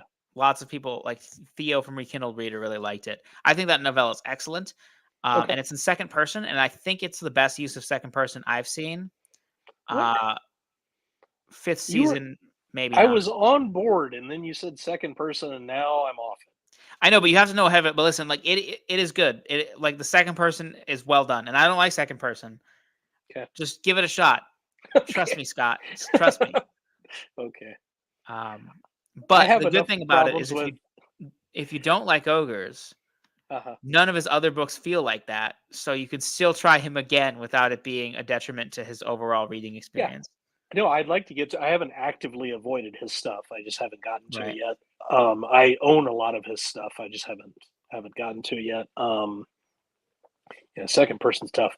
I don't hate it as much as first person present, which is my least favorite combining of tense and person. Red Rising. I actually love Red Rising, but it took me a long time to enjoy it because I hate first person present so much. I don't like the way it sounds. Present tense in general, I have a big problem with, but I enjoy Red Rising. I agree, and that was some of the stumbling block for Red Rising, like the first book for me. Shadows for Silence in the Forest of Hell is really good. Have you read that, Scott? I have not. No, that's one of the Sanderson I haven't gotten to yet. Yeah, one of these days. Yeah, I mean, it's super stands by itself, at least currently. But you follow like a middle-aged protagonist trying to take care of her kids in this like really spooky world. It's like the most horror-themed thing that Sanderson has ever written. It's like Okay. 40 pages, maybe. It's pretty good, Laura. I own it because it's in that one collection that Yes, I haven't yes. gotten to yet. But Um, I didn't even finish the fourth Wax and Wayne book yet. Like I started it and it just wasn't working for me. So I set it down and I haven't gotten back to it yet. Such a hater. I guess you're not really a Sander fan. I I don't know. How did you feel about Era 2 overall? I thought it got better with each book, but it wasn't anything that sticks with me or anything that I think is amazing. Yeah, that's Um, basically how I feel. I really liked Lost Metal, so maybe if you give it some more okay. time. But you know, I'm not emotionally attached to Lost Metal. Like I think when people go way the other way and they're like these cosmic connections were crazy and this is insane. I'm like I think you're focusing on it a little too much. Like I don't think it's as much as you say that it is. But I also, when people don't like it, I'm like, yeah, I get it. That's fair. Like most of the criticisms of that book, I understand, but I loved it. So I felt like it was a little too Wayne-y for me at it's first. all too Wayne was, Wayne-y. All of it's too yeah, Wayne-y. which I thought was kind of cute and kind of clever at parts in the earlier books, but that became all I could focus on as I was reading The Lost Metal. So we'll try again at some point. Hey, For Nikki, what's sure. up? They're doing a read along. Oh, okay. What book are Um, you on, Chadia? I think they're starting it in April. Oh, I could okay. be wrong on the date there, but I think they're starting in January for one of his sci-fi trilogies, and then they're starting Shadows of the Apt in April. Um, Okay. but I'm gonna start book 2 sometime next year because I really like book 1. hmm But I read it because I promised my friend that I would, but I hmm actually did not want to start a 10-book series this year that I was already. So I was like, this book's really good, but I'm gonna read the rest of it next year. Gotcha. I agree with Jake here. We're just talking about Six of the Dust. I really, I really like. I think it's a really interesting perspective because it's somebody who doesn't really talk much, which is hmm Sanderson can't do zany poop jokes when the person doesn't talk, and there's like cool talking birds. Like I really like the setting and aesthetic of that short story, and then the ending is really good. And yes, they are confirming that they're doing Final Architecture in January, and then Shadows of the Apt in April. Oh, okay. Um, Yeah, Final Architecture is another one I'd like to get to. I just don't know when that's going to be. that's the only one of his books I didn't like was Charlotte's Oh, Birth, okay. but I'm gonna give it another try. That was UK NetGalley approved me for that book, hmm and UK NetGalley just like vomits onto a paper, and then they're like, "Here's the book, figure it out." And then so it was formatted terribly, but I really wanted to read the book because I like Tchaikovsky. So I was just pushing hmm myself through it. There'd just be like randomly mid sentence and then like a line break, and I was so mad. And then the book finally came out, and I started listening to the audio, but I didn't start it over. I just started Yeah. where I was. I was like 40% into the book or whatever, and I just Yeah. kept on. And I realized I didn't really remember who the characters were and stuff, and I was just so detached. So I ended up DNFing it, but I want to like read it for real sometime. Yeah.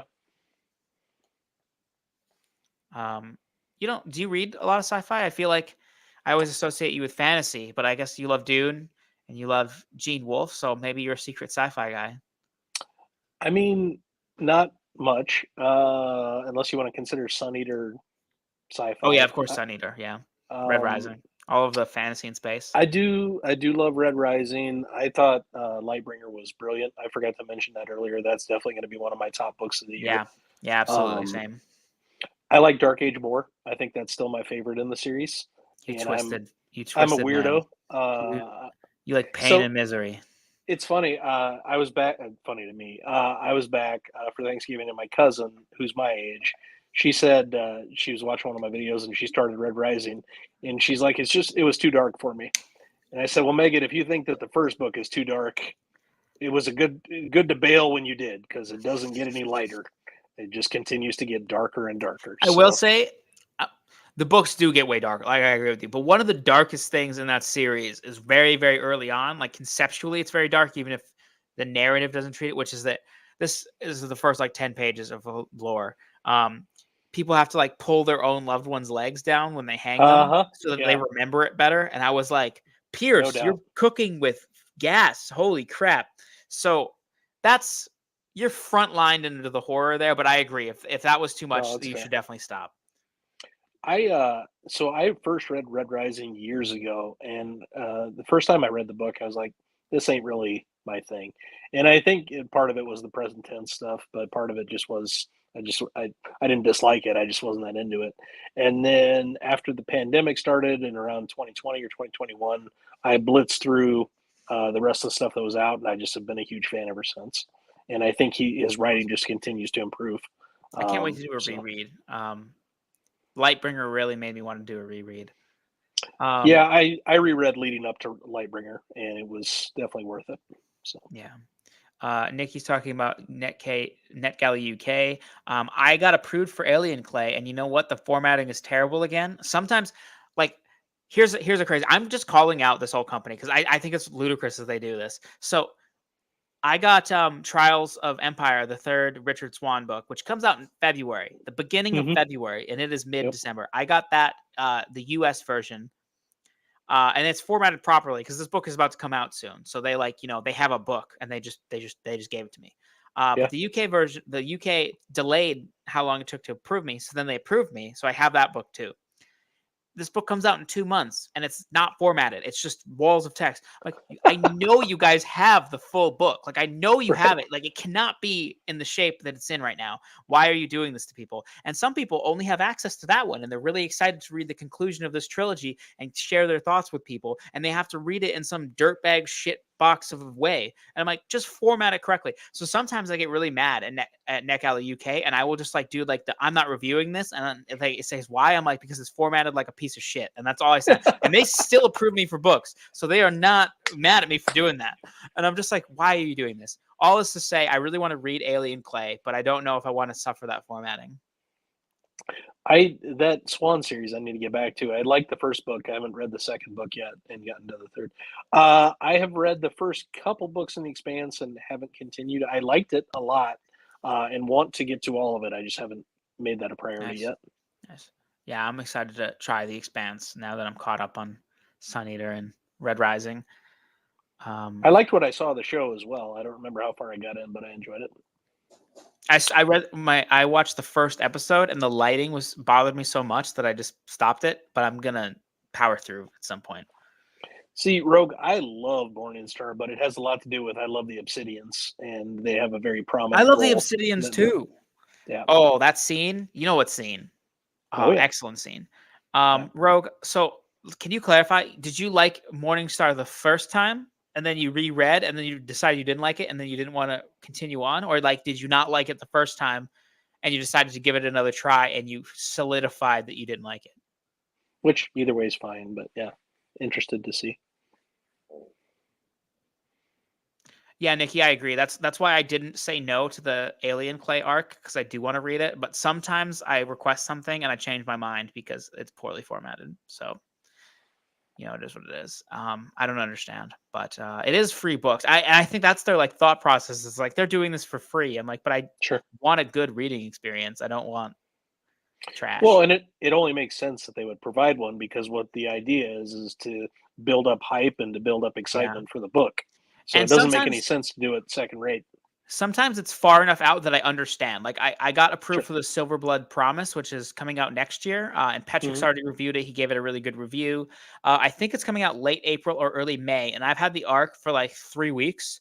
So well before. So that makes sense to me because maybe they haven't done the final formatting. It's when it's so close to release is when I don't understand. What's Silverblood Promise? What's that series? It's by James Logan. I forget why he had buzz going into it. Somebody can correct me, but I think he's like an editor at Tor or something like that. He has some sort of professional relationship with some publisher. But the cover of his book looks really, really cool. I really liked it. Just even before we even read blurbs, the cover was making rounds, and then it's being compared to like Liza Lachlamora and Mistborn. I mean, you got my attention. And so Patrick got an advanced copy. He released a video review of it if anybody wants to go watch it. Okay. And he said that he really liked it. It could be like one of the best debuts of the year, which, early to say because it's not 2024 yet, but his review made it sound pretty dope. So that was when I requested it. Okay. I'll have to check it out. Rogue, I totally agree with you. I hate those decisions with a burning fire. I think I fundamentally disagree with Pierce Brown on the if you're making rules of the way you're telling the story, you have to stick with those rules and find a different way to do the thing you're trying to do. Yeah. Then I know what you mean. you can't just change the rules because you're like, this is cool. Or if I'm like, no, you establish these rules yourself, man. You cannot, like, we are now in these rules. Like it's set. And I really didn't like that. For what it's worth, there's nothing like that bothers me in the sequel series. And I do think the sequel series is better, Rogue, but I understand agree. your decision. Yeah, I enjoy the sequel series significantly more. And that's just a me thing. It's very good. Yeah. Lightbringer, like Dark Age and Lightbringer are the best two in the series for me by far. I have heard of Scott Drakeford, but I haven't read his stuff. So Scott Drakeford has a podcast with Sunny Dean about their different experiences in the publishing industry and how his book was just basically ignored and neglected by Tor. It's a really good podcast. And it does make me want to read his book, even if like the premise seems kind of generic. I feel bad because like he's talking about how his book didn't get a fair shake, and I read the premise and stuff. I'm like, I mean, it sounds pretty generic, but that's not giving it a fair shake. So no, that's fair. I don't know in this day and age, outside of a few examples, that doing anything but self-publishing is that big of an advantage, if one at all. It just feels like the big publishers are not a huge promotion vehicle and not doing too much to a lot make of sure authors their have to authors are promote out there. themselves these days. I mean, that's the thing with Ruocchio, right? Like he's latched onto BookTube because that's like his hype vehicle. Which without that, he's basically said that the series wouldn't have done nearly as well. Yeah, I totally agree.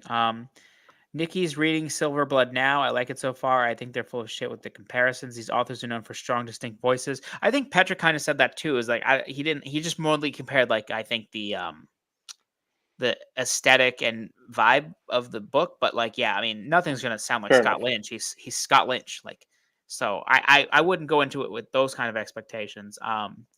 Speaking But of which, I'm going to need those novellas that he promised me. I know, man, Scott. Supposed to be some novellas coming. Mr. Lynch, bring me those. I love Scott Lynch's writing. I'm a Oh, huge fan. so good. One of my favorite writers for sure. Like I don't think Gentleman Bastards makes my top favorite series lists. Does mine. But I love the writing and I really love the first book. Mm-hmm. Like the first book would maybe enter in higher than just like the series as a whole. You know what I mean?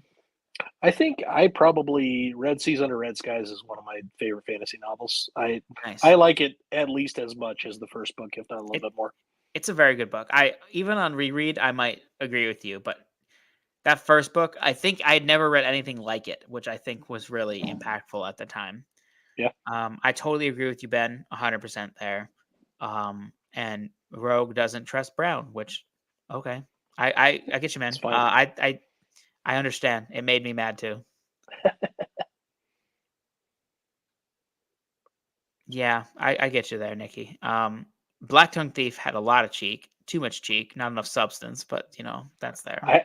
I haven't read that series or that author yet.